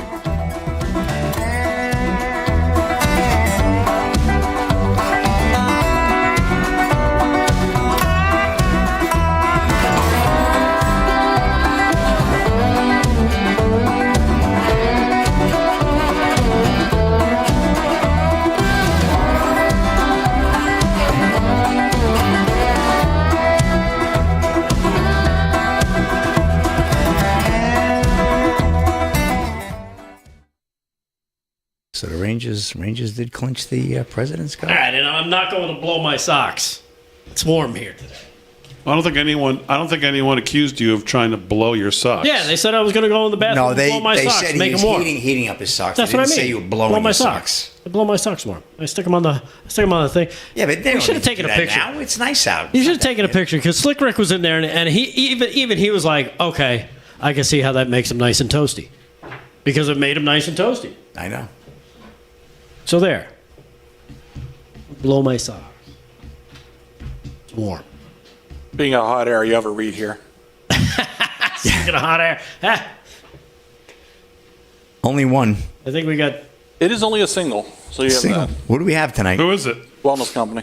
Oh, all right. Well, we need a wellness company. A lot of allergies around going on. Man, people are really dealing with the pollen here in New York. Man, it was terrible. Terrible today. I woke up, I had a black car when I parked it last night. It was green today.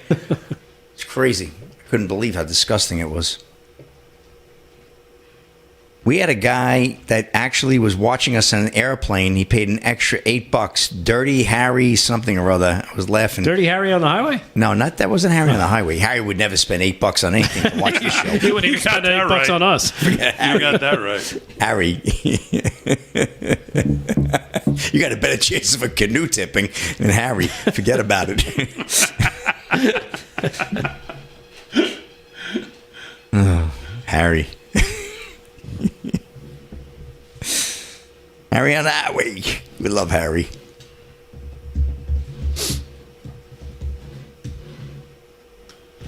Harry was like, David got to ask a question. I was like, okay. Okay. He goes, oh, fine, I'll just send it to you. I'm like, Harry. Well, that's the only thing you can do. I'm sitting in the middle of this event. What do you want me to do? Okay, fine. I'm glad he asked the question. Did you finally eat anything at the He's like, okay, I'll send it to you. If you want to play it, it's up to you. Did you finally find something that you could eat? Oh, the food was terrible. You must have got... What? How could that be? Their food is usually very good. No Did they do a way. cocktail hour? No. No. The schools do a cheesy thing. They do. It was a school, right? Yeah, they don't do... It was the dance company. They must have went low budget. But even so, the food should have been okay. I mean, I'm surprised to hear that. Awful. Yeah? Ugh. Would you have the mozzarella and caroz? No, they had like pane alla vodka, the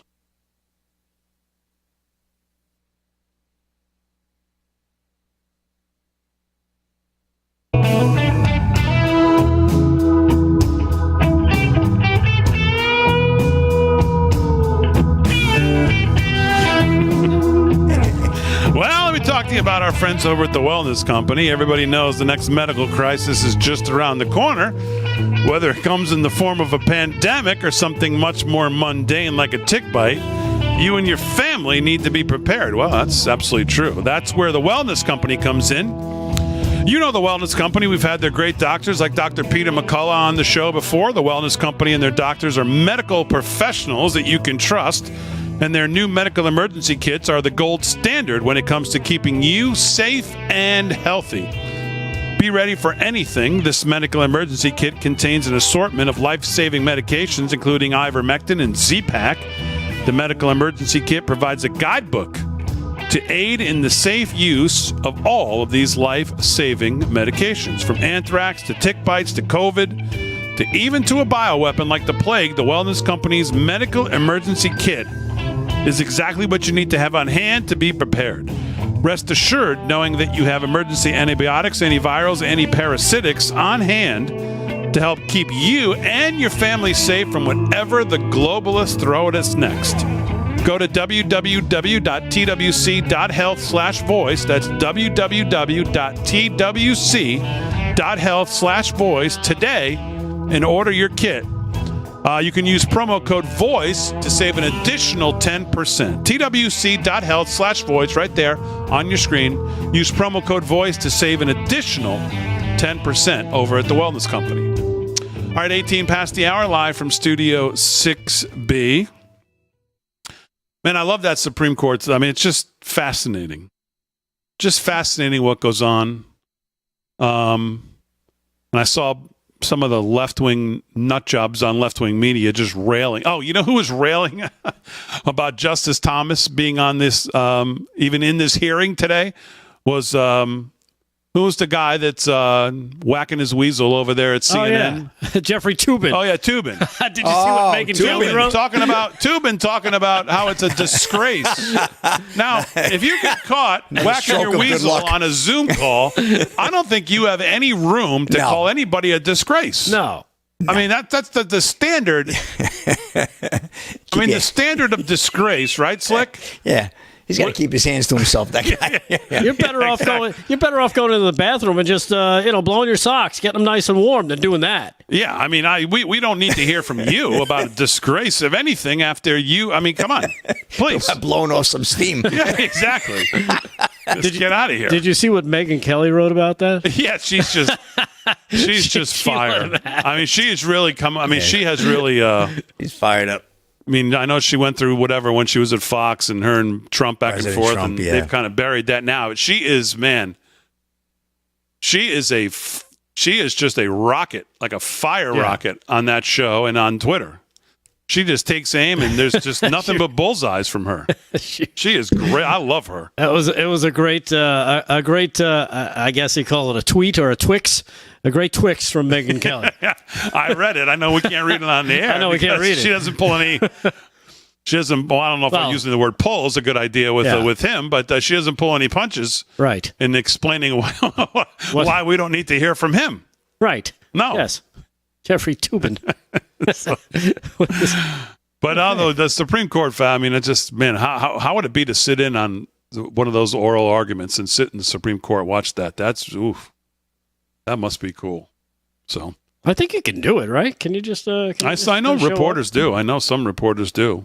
Like, can you show up with I don't know snacks? No, I don't know if I could sign up. Sitting there talking like, yeah, I can't wait for the judge to say something about this one. Go for it. Go. At least you know, according to the government, you can disrupt the Supreme Court hearing and not face any problems because it doesn't meet their requirements. Yes, pretty much nothing meets their requirements other than Trump supporters on January 6th. They meet all the requirements. Oh, yeah. Selfies in the on the steps for 5 minutes, that meets it.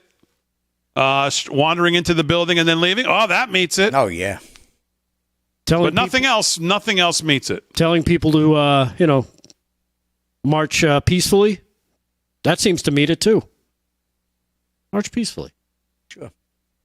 All right, let's do some sports. Sports is brought to you by Mike Lindell and MyPillow. Use our code LFS6B at checkout. Slickster, what's going on? Well, the NFL's heating up big D. They got their OTAs, mini camps going on, and some interesting conversation from the great Patrick Mahomes talking about Taylor Swift. But getting into the most serious subject, Patrick Mahomes explains why he avoided calling for tight gun control laws after shooting and endorsing president. Mahomes offered prayers for those injured in the Super Bowl shooting. This is Ryan Gatos of Fox News. Patrick Mahomes is one of the most recognizable faces in the NFL and across sports, and was recognized as Time Magazine's one of their most influential people on Tuesday. In the profile, the deadly Super Bowl parade shooting in Kansas City, Missouri was mentioned. One person was killed and several others were wounded as the team tried to celebrate its second consecutive title, supplanting them as a dynastic team not since the New England Patriots.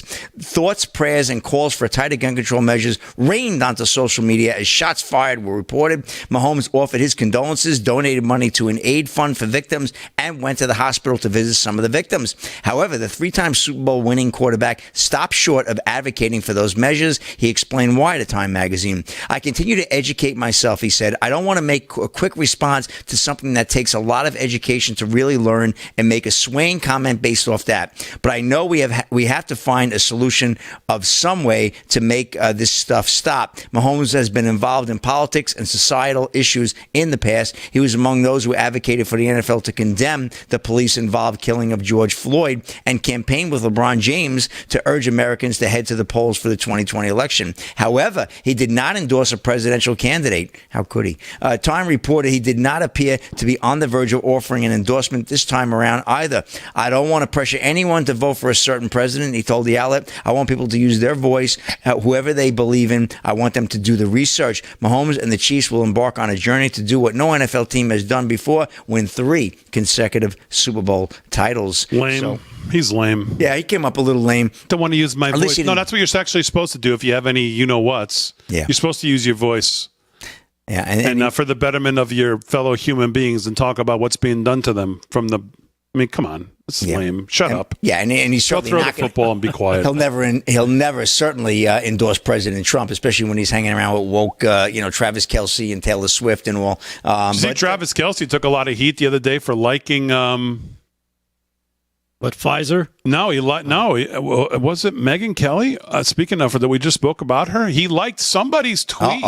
Some conservative tweet. Maybe it was Ben Shapiro's tweet. He liked it. Oh man, did he get all kinds of flack? Wow. Oh, good. Yeah. Sure, well, that's Taylor's boy. But NBA play-in right now looks like, the game's getting interested. The Lakers were up by as much as 13, and now the New Orleans Pelicans have cut it to 8 points. So we got a little bit of a game. Zion Williamson not ready to cash it in the Crescent City. So we'll keep an eye on that. Did the NBA have their draft? The NBA? I mean, the WNBA? Yeah. Caitlin Clark went number 1. We talked about it last night. Were you on the show last night? Yeah, I was. Well, I don't really pay attention when you talk. That's true. I understand. Most people don't. No, I'm just kidding. Not really. Biden put out a tweet. If you want to put it up, Aaron. Here's my question. He says women in sports continue to push new boundaries and inspire us all. But right now, we're seeing that even if you're the best, women are not paid their fair share. It's time that we give our daughters the same opportunities as our sons and ensure women are paid what they deserve. So, see, when I see this tweet, this is what's so laughable about. This is why you have to check your brain cells at the door when you deal with this party. Now, this same party under this guy could not even tell you what a woman is. Couldn't tell you what a woman is. True. Has no problem with men competing in women's sports. Right. Taking opportunities away from women all over the place. Yet we get this tweet about Caitlin Clark's first contract, which I think is like $396,000 for 4 years. It's not that bad, but it's not. It's certainly not LeBron worthy. No, but that's what it is. It's like $72,000, $74,000, $74,000, and then last year is like $99,000. That's like the standard first WNBA rookie contract. Yeah. Yeah. So it's like 4 years, $400,000 or something like that. She's going to make about $10 million in endorsements. So that's what he's talking about. Yeah. But they bring in a 1,000th of the revenue of the NBA. The NBA brings in $10 billion. The WNBA brings in like $40. It's true. They can't even sell out a championship game.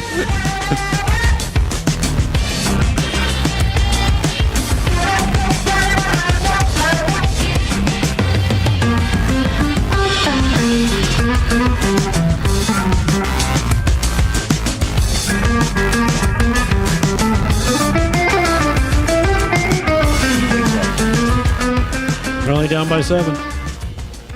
Hank Tubman, FYI, you waived your right to use the term disgrace about other lawyers when you took your dick out your pants and jerked off in front of your colleagues. Jesus. Oh, my God. Yeah, she didn't. I mean, that is, as someone said, has anybody reported this murder yet? Oh, my God. That is just... Wow.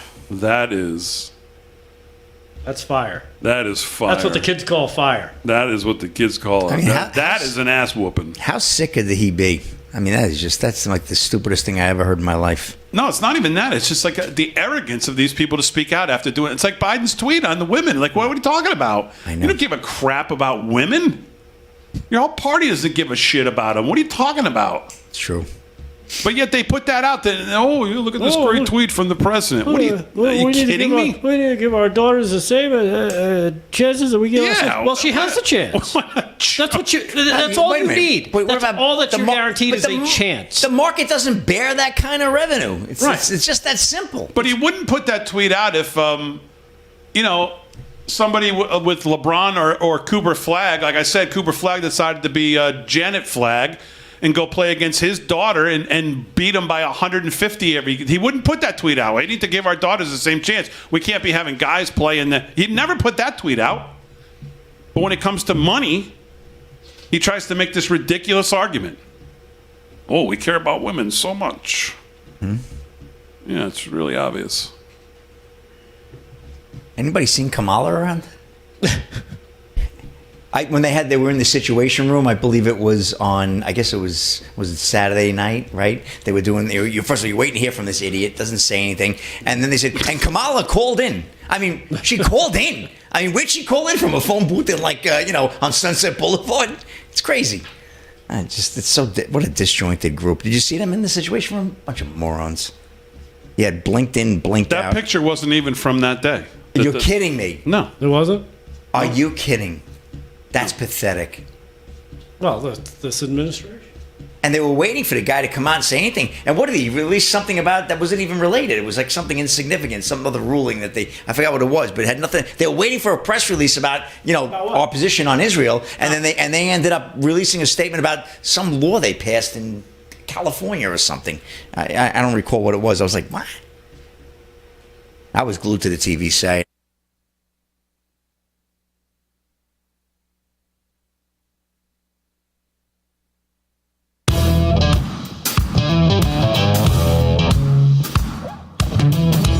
All right, 30 minutes past the hour, live from Studio 6B on a Tuesday night. Slick's doing sports. Delgado's going to do some more news. Aaron and Fran holding it down as always. So, 7 jurors supposedly were seated today. Is that what you heard? I heard 6, but I know you said you heard 7. Well, the Washington Times says New York court swears in 7 jurors for Trump hush money trial. Jury selection continues as lawyers scrutinize social media. And I guess the lead story out of the 7, or well, you say 6, I'll say 7, whatever it is, that one of them, they went through some social media posts that were pretty heavy duty, anti-Trump, like celebrating the 2020 election. Did you hear this story? No. And the judge allows this person to be on the jury, get seated. He says afterwards, well, I looked in her eyes and I thought that she could be impartial. Right. Oh, sure. Yeah, she was trying to claim that it was about workers. It was Workers' Day or something that she was celebrating. Some kind of horse hockey of something like that. And of course the judge bought it. Of course it was. He's in the fix. The Trump campaign went to, during the voir dire process, they get to challenge, they get to remove. Did the challenge, and the judge said no. So the fix is in. I think we all knew this anyway, but now we get to see the process playing out on what they'll do and how far they'll go. So the Washington Times says some of the jurors looked stressed as they went into the jury box to take their oath. One of them, an Asian American attorney from Chelsea, bit his bottom lip, while there was a young black software engineer kept her eyes trained on the ground while walking across the room. Other jurors include a male IT consultant originally from Puerto Rico, a female black teacher from Harlem, a female oncology nurse from West Harlem, and a male civil litigator from North Carolina who now lives on the Upper East Side. The foreman is a man who was born in Ireland and works in sales. This will be your permanent seat for the duration of the trial, said Supreme Court Judge Juan Merchan told them. He told them to expect opening arguments on Monday. They are still vetting a massive pool of city residents to settle on 12 jurors and 4 alternates who will determine whether Mr. Trump, the presumptive GOP nominee, campaigns against President Biden as a convicted felon. And that's their only goal, is to slap that moniker next to before his name. Convicted felon, Donald Trump. That's all they want out of this. Yeah. Of a felony that doesn't exist. Just doesn't exist. Correct. It's a made-up charge. It's a made-up charge, copy and paste 34 times from Fat Alvin Bragg. So, all right, let's do some news, and here with that is Rick Delgado. What else is going on? All right. Well, Israeli military is pledging a response to Iran's attack amid calls for restraint. This happened, of course, yesterday and today, as Israel's military chief said his country would respond to Iran's weekend missile and drone attack amid calls for restraint by allies anxious to avoid any escalation. As a matter of fact, they may have already started, because according to this headline coming out late this afternoon, 2 Hezbollah commanders killed in an IDF strike as attack drones injured 3 in the north. Israeli military and Lebanon's Hezbollah exchanged fire on Tuesday, with the terror group launching 2 attack drones at northern Israel as 2 top commanders behind recent attacks were killed in separate airstrikes. 3 people were lightly hurt in the Hezbollah drone attack, according to media reports. And the IDF said that the 2 explosive-laden drones struck areas near the northern community, a northern community in Israel called Bet Halil. Hezbollah claimed to have targeted the Iron Dome battery in the area. The terror group has made similar claims in recent months, which have been dismissed by the IDF as empty boasts. So I know everybody's freaking out that Israel's going to respond, and we all know that Turkey was the go-between the U.S. and Iran, putting this little attack over the weekend together. But you know what? Israel has stated they will strike when it is good for them. And who knows? Maybe this is the beginning of that. They'll do some surgical strikes like this and let them know, things will get worse if you keep going down this road. So we'll see what happens. Another story, and I know this one's of interest to a lot of people, has to do with FISA, the 702. Well, turns out Senator Rand Paul has gone after Speaker Mike Johnson for forcing the tie vote against the amendment to the controversial spy bill, upsetting some of the most conservative Republicans. Conservatives and progressives teamed up to demand an amendment for the reauthorization of FISA last week, which would have required a warrant for government spying on Americans. The amendment vote came to a tie after Johnson's vote against it, tanking the change. Speaker Johnson is incredibly wrong, according to Rand Paul. He broke the tie. He voted with the Democrats. He would have the leader. Here we have the leader of the Republicans in the House votes with Democrats against a warrant requirement. We also have Speaker Johnson voting for a spending package, once again with a majority of Democrats, he continued. As I see it now, I'm not so sure there's a difference between Mike Johnson in charge and the Democrats being in charge. So you've got that. And then, of course, we kick it over to the FISA itself. And Mike Benz, you're familiar with Mike Benz, correct? He had some interesting stuff about FISA. He was on today with our own airwaves right here on Real America's Voice. Check this out. Cut number 11. Mike Benz talking about the FISA fight itself. FISA is, as Senator Mike Lee said it best, federal investigators stalking Americans. And there's something very sick and twisted about what's happening right now with the FISA fight vis-a-vis the Republican Party. The Republican Party is in the middle of a civil war between the internationalist sect of the GOP, the blob sect of it, versus the nationalist wing of the GOP, the populist faction. And FISA will not be used on the blob side, the internationalist side of the GOP. That side of the GOP associated with big international businesses, associated with the energy market, associated with the military. In that empire managerial class of the GOP, FISA is not an issue to them. It won't be used on them, but it will be used on their opposition in the GOP civil war. Every single right-wing populist, nationalist Republican is a target of FISA. Yeah, and again, that was Mike Benz. He was on with Natalie Winters right here on Real America's Voice on the War Room today. He also had this to say about the tricks that the FBI uses when they go after people, and they use FISA to get it done. Cut number 12. FISA is this idea that you can get around the Fourth Amendment of the Constitution and use the Department of Dirty Tricks powers that our foreign policy establishment has to spy on foreigners, to spy on Americans if you simply use the word counterintelligence instead of intelligence. Oh, we're not doing intelligence spying on our own people. We're doing counterintelligence spying on our people because they might be being spied on by Russia. The foreign policy establishment, the blob, has an in-process plan to seize Eurasia from Russia. And anyone who is nationalist populist, who decides, has a high-profile voice or any sort of political power, who wants to undermine Ukraine funding, who wants to roll back the ability to carry out war in Eurasia, they are immediately a counterintelligence target of FISA.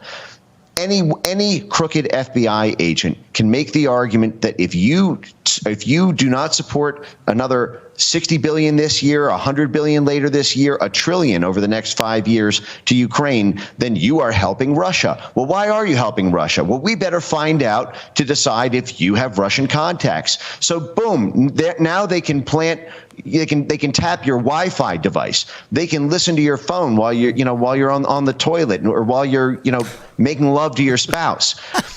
This is the most corrupt agency, the most lawless. We will know there's checks and balances when we see them in jail. Peter Strzok was the head of counterintelligence for the FBI, and he tap danced in front of the world after saying, we have an insurance plan to make sure that the duly elected president doesn't become president.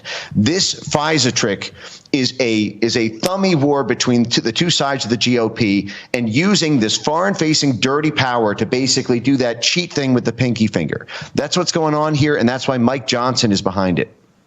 Yeah, and there you have it from Mike Benz, who talks a lot about the things that are going on, things that are happening within D.C., and kind of does a great job of breaking it all down for us. And Mike Johnson's getting a lot of support right now from within the Republican Party. Ugh. And, of course, they feel comfortable giving Mike Johnson support from within the Republican Party because Mike Johnson's getting a lot of support from the former president, as noticed by that press conference that they did the other day. Mike Johnson is doing a great job. Mike Johnson's doing a great job in very tough circumstances. This is what we heard. So when you're Claudia Tenney from New York now, and you're other people, you feel like you've got cover to be able to stand up and say even Newt Gingrich is doing it, saying no. And anyone who opposes Mike Johnson has to be primaried or run against. This is what we're hearing. And Thomas Massey's getting booed, is the word today, as he comes out in support of a motion to vacate. He gets booed by this party. This is why we have no party, realistically. Well, as the Democrats never have these problems. Never would somebody under Pelosi's rule ever get booed in these kind of situations. Well, that's why Benz was saying there's a civil war between the globalist Republican Party and the and the Conservative Party, because you've got these two factions of the GOP fighting with each other, trying to control how things are going to go. And of course, the globalists want to hang out with the Democrats because they all have one vision, they all have one goal. The Conservatives don't see it that way, and this just coming out from Politico, believe it or not, conservatives are openly threatening to tank Johnson's foreign aid plan. It would be an extraordinary development if Democrats stepped in to salvage the GOP strategy by voting to start debate on it. Why would it be? We've gotten more Democrat votes for most of the stuff that's happened under Mike Johnson's short rule than we have Republican votes. Why would it be shocking? It wouldn't. He has more Democrat support than he has Republican support. Yeah, that's the crazy part. And the Republicans today say, well, if you don't have a plan for a new, look how long it took to get Johnson. Look how long it took to get McCarthy.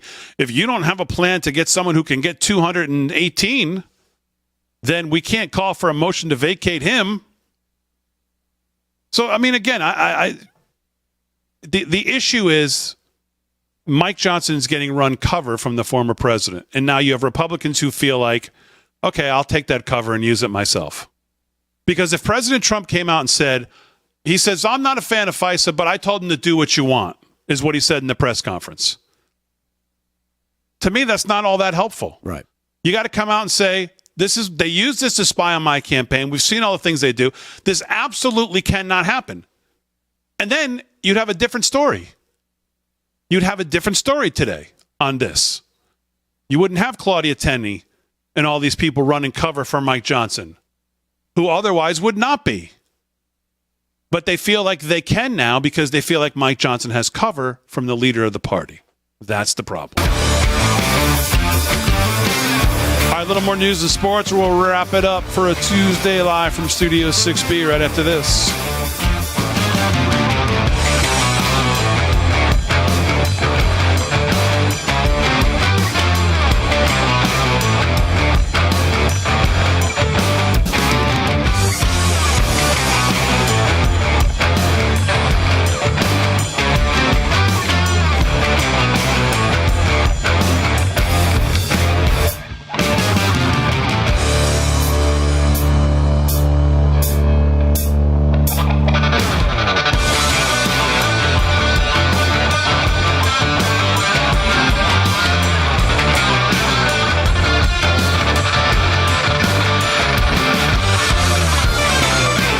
Lakers have to play, I think, Denver. Or not Denver. No, not No, Denver. I think they would have to play the winner of the Warriors-Kings. No.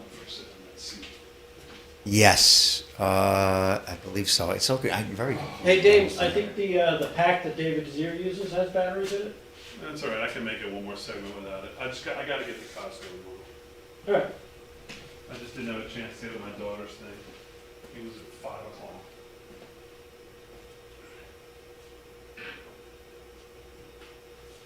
Yeah, Carl Erskine died today. I got to mention him too. Who? Carl Erskine. I'm not back, Doug. I'll just do sports. Talk about the Yankee thing. What Yankee thing? The pitchers, the trade. Oh, the guy that died. I mean, yeah. All right. Actually, we'll just do a funeral ensemble.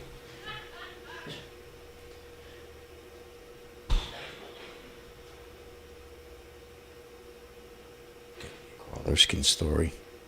Oh, I gotta run through scores. Carl Erskine, he passed away today. He was 97. Wow. Dodgers pitcher. Yeah, he was a good player.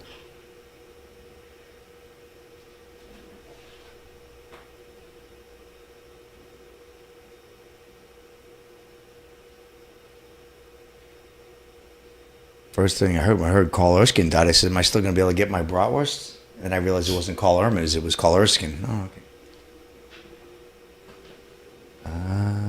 So we got Carl Erskine. Oh, by the way, you can go see the Supreme Court oral arguments. They're open to the public. Yeah. It's first come, first served. So you got to line up before they open in the morning. Oh, there you go. Damon, you can go watch a Supreme Court proceeding. Really? Yeah, you just got to get there early. First come, first served. I'm going to do it. You should see if they do early seating. Maybe like pretend you're handicapped. I don't have the app, these stories. What the hell's wrong with you? What? Just carry the little thing. Pretend that Just carry the sticker. Yeah. No, you all don't the do time. that. Stop. You don't do that. You do not. People yell at me. They're like, "Hey, you should Don't park there." start that. You know the problems with these stories? I don't have the app with this thing. So you got to continue to the app. You know, it's like, see, continue reading on the app. I don't have the app for these stories, for the Fritz Peterson, the whole story with the baseball guy. Do that. Just put Fritz Peterson in your search, and it'll probably show the New York Post.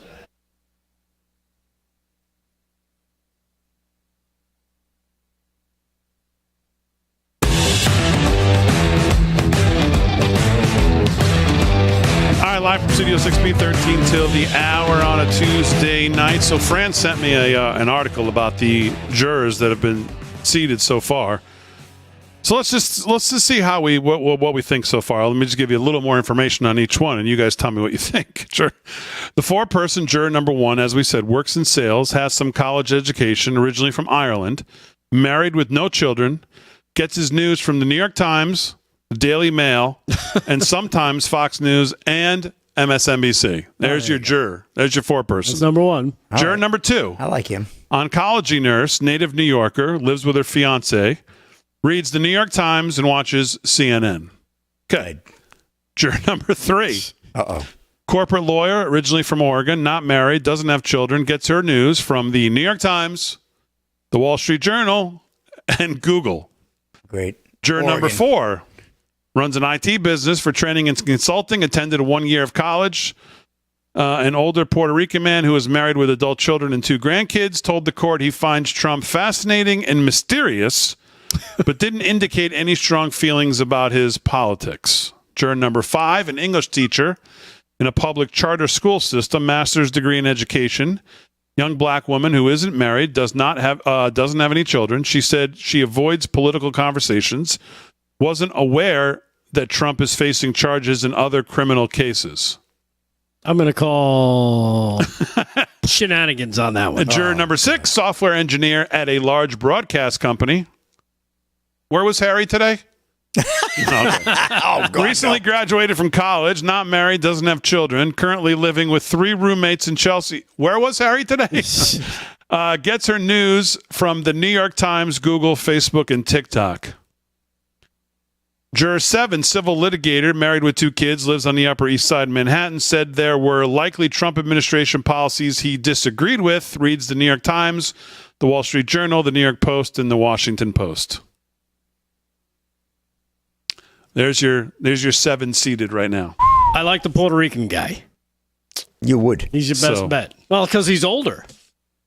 Hispanics tend to be more conservative. That is true. Yeah, that's very true. That's You're right about that. So, all right, let's You're do an a older little more. Hispanic. You're conservative. That makes sense. A little more sports and news to wrap it up. We'll start with sports. Sports is brought to you by Mike Lindell and MyPillow. Use our code LFS6B at checkout. Slickster, what's going on? We got some game developing down here in New Orleans. Oh, it's tied. The old kiss of death here. The Lakers and the New Orleans Pelicans. Zion Williamson just slammed one home for his 38th point, and this game's come down to the wire. We got a tie game with 3:39 to go. Delgado, LeBron's in trouble. What did you write down on the page? I said this game's over. Man, they were up by 13. I wrote down, they were down by 13. Minutes. 11, I am famous for this. Lakers are going to win. At 11:15 in the third quarter, Slick Rick said, this game is over. Right. And I called that the Slick Rick kiss of death. Yeah, exactly. The game is over. That's like a supernova. Look at this. Exactly. Wow, this is unbelievable. They're coming back. But Lakers just went up by 2. I think the Lakers will walk out with this win. But boy, hell of an effort by Zion Williamson and his club. They're going crazy down in the Crescent City today. But we'll see if they turn over a win in the Crescent City. And here we go, NBA. So we got the Warriors and Kings. That's a 10 p.m. tip-off. Remember, these are play-ins. Sixers tomorrow night, hosting the Miami Heat. I may make a late appearance on the show. I have to go to a dinner event. It depends on the score. You may not see Slick if the Sixers are getting smoked because I don't want to see the big D and this guy busting my horns. And if they're winning, I may come in gloating. If they're winning, big deal, say stay home. Anyway, and we get the NHL action. Panthers over to Maple Leafs 4-2. Kraken and Jets tied at 3. By the way, let's announce it now. The New York Rangers did win the Presidential Trophy. They are the number 1 team in the NHL, and they will have home ice throughout, but they'll probably play the Islanders in the first round and get knocked out, so it won't matter. We'll see what happens. Islanders are in, too. Did the Islanders make it? The Islanders made it. They clinched last night. They beat the Devils 4-1, and the Islanders have a playoff spot. Are the Devils in?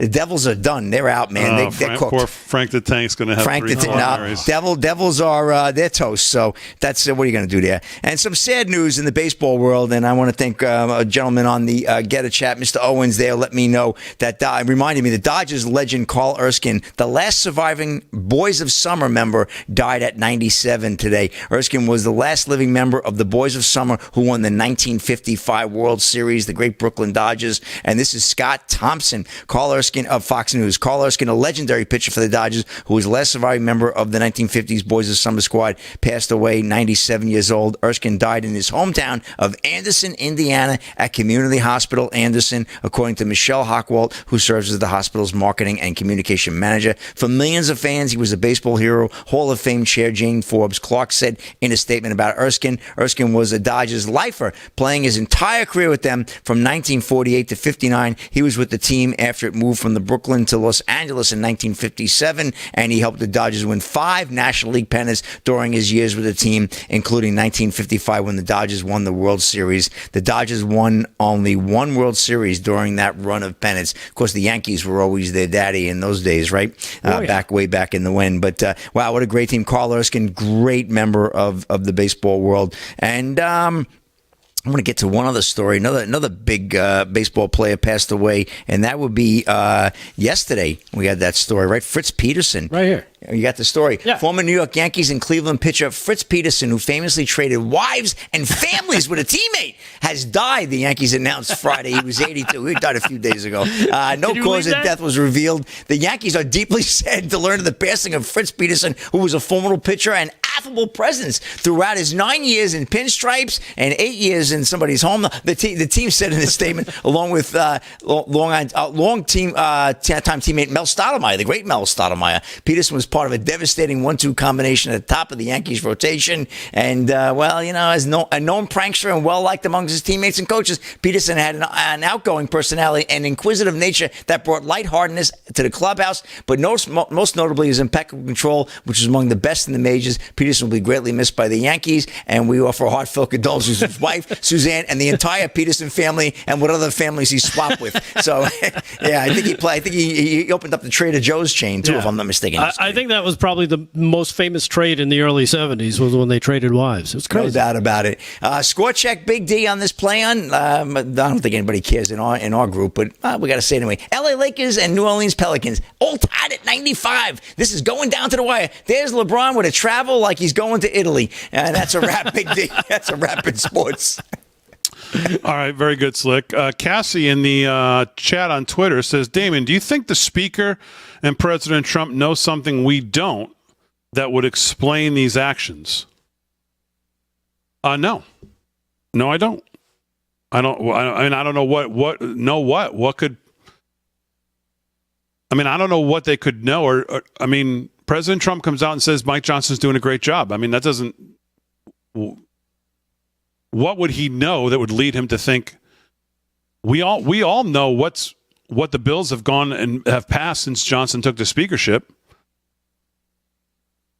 So I don't know what possibly they could know that would affect something where President Trump has to come out and say Mike Johnson's doing a great job after he's caved on every single bill. We have more spending than we had under Pelosi. We have FISA reauthorization. We gave up all of our leverage on every one of these budget bills. He brought them up under suspension of the rules. I mean, he's talked about Ukraine money from the day he took the office, walking through the vestibule there, which now it looks like he's going to cave on that too. And not only is he going to give Ukraine money, he's going to make it so the members have to vote on Israel money and Ukraine money. And he's going to make it so you can't get one without the other. No, I heard they were going to be separate.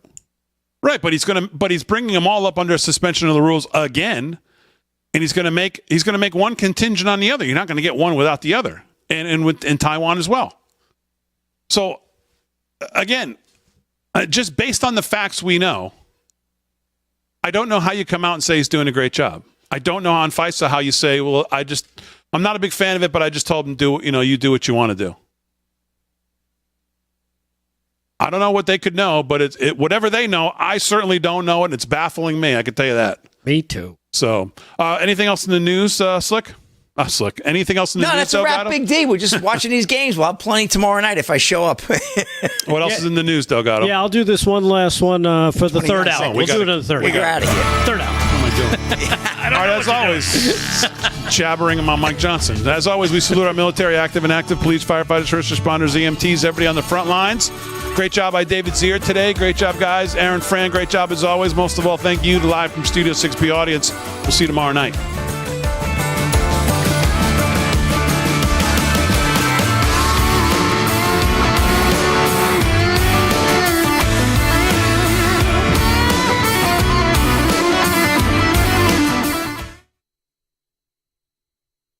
He turned it up.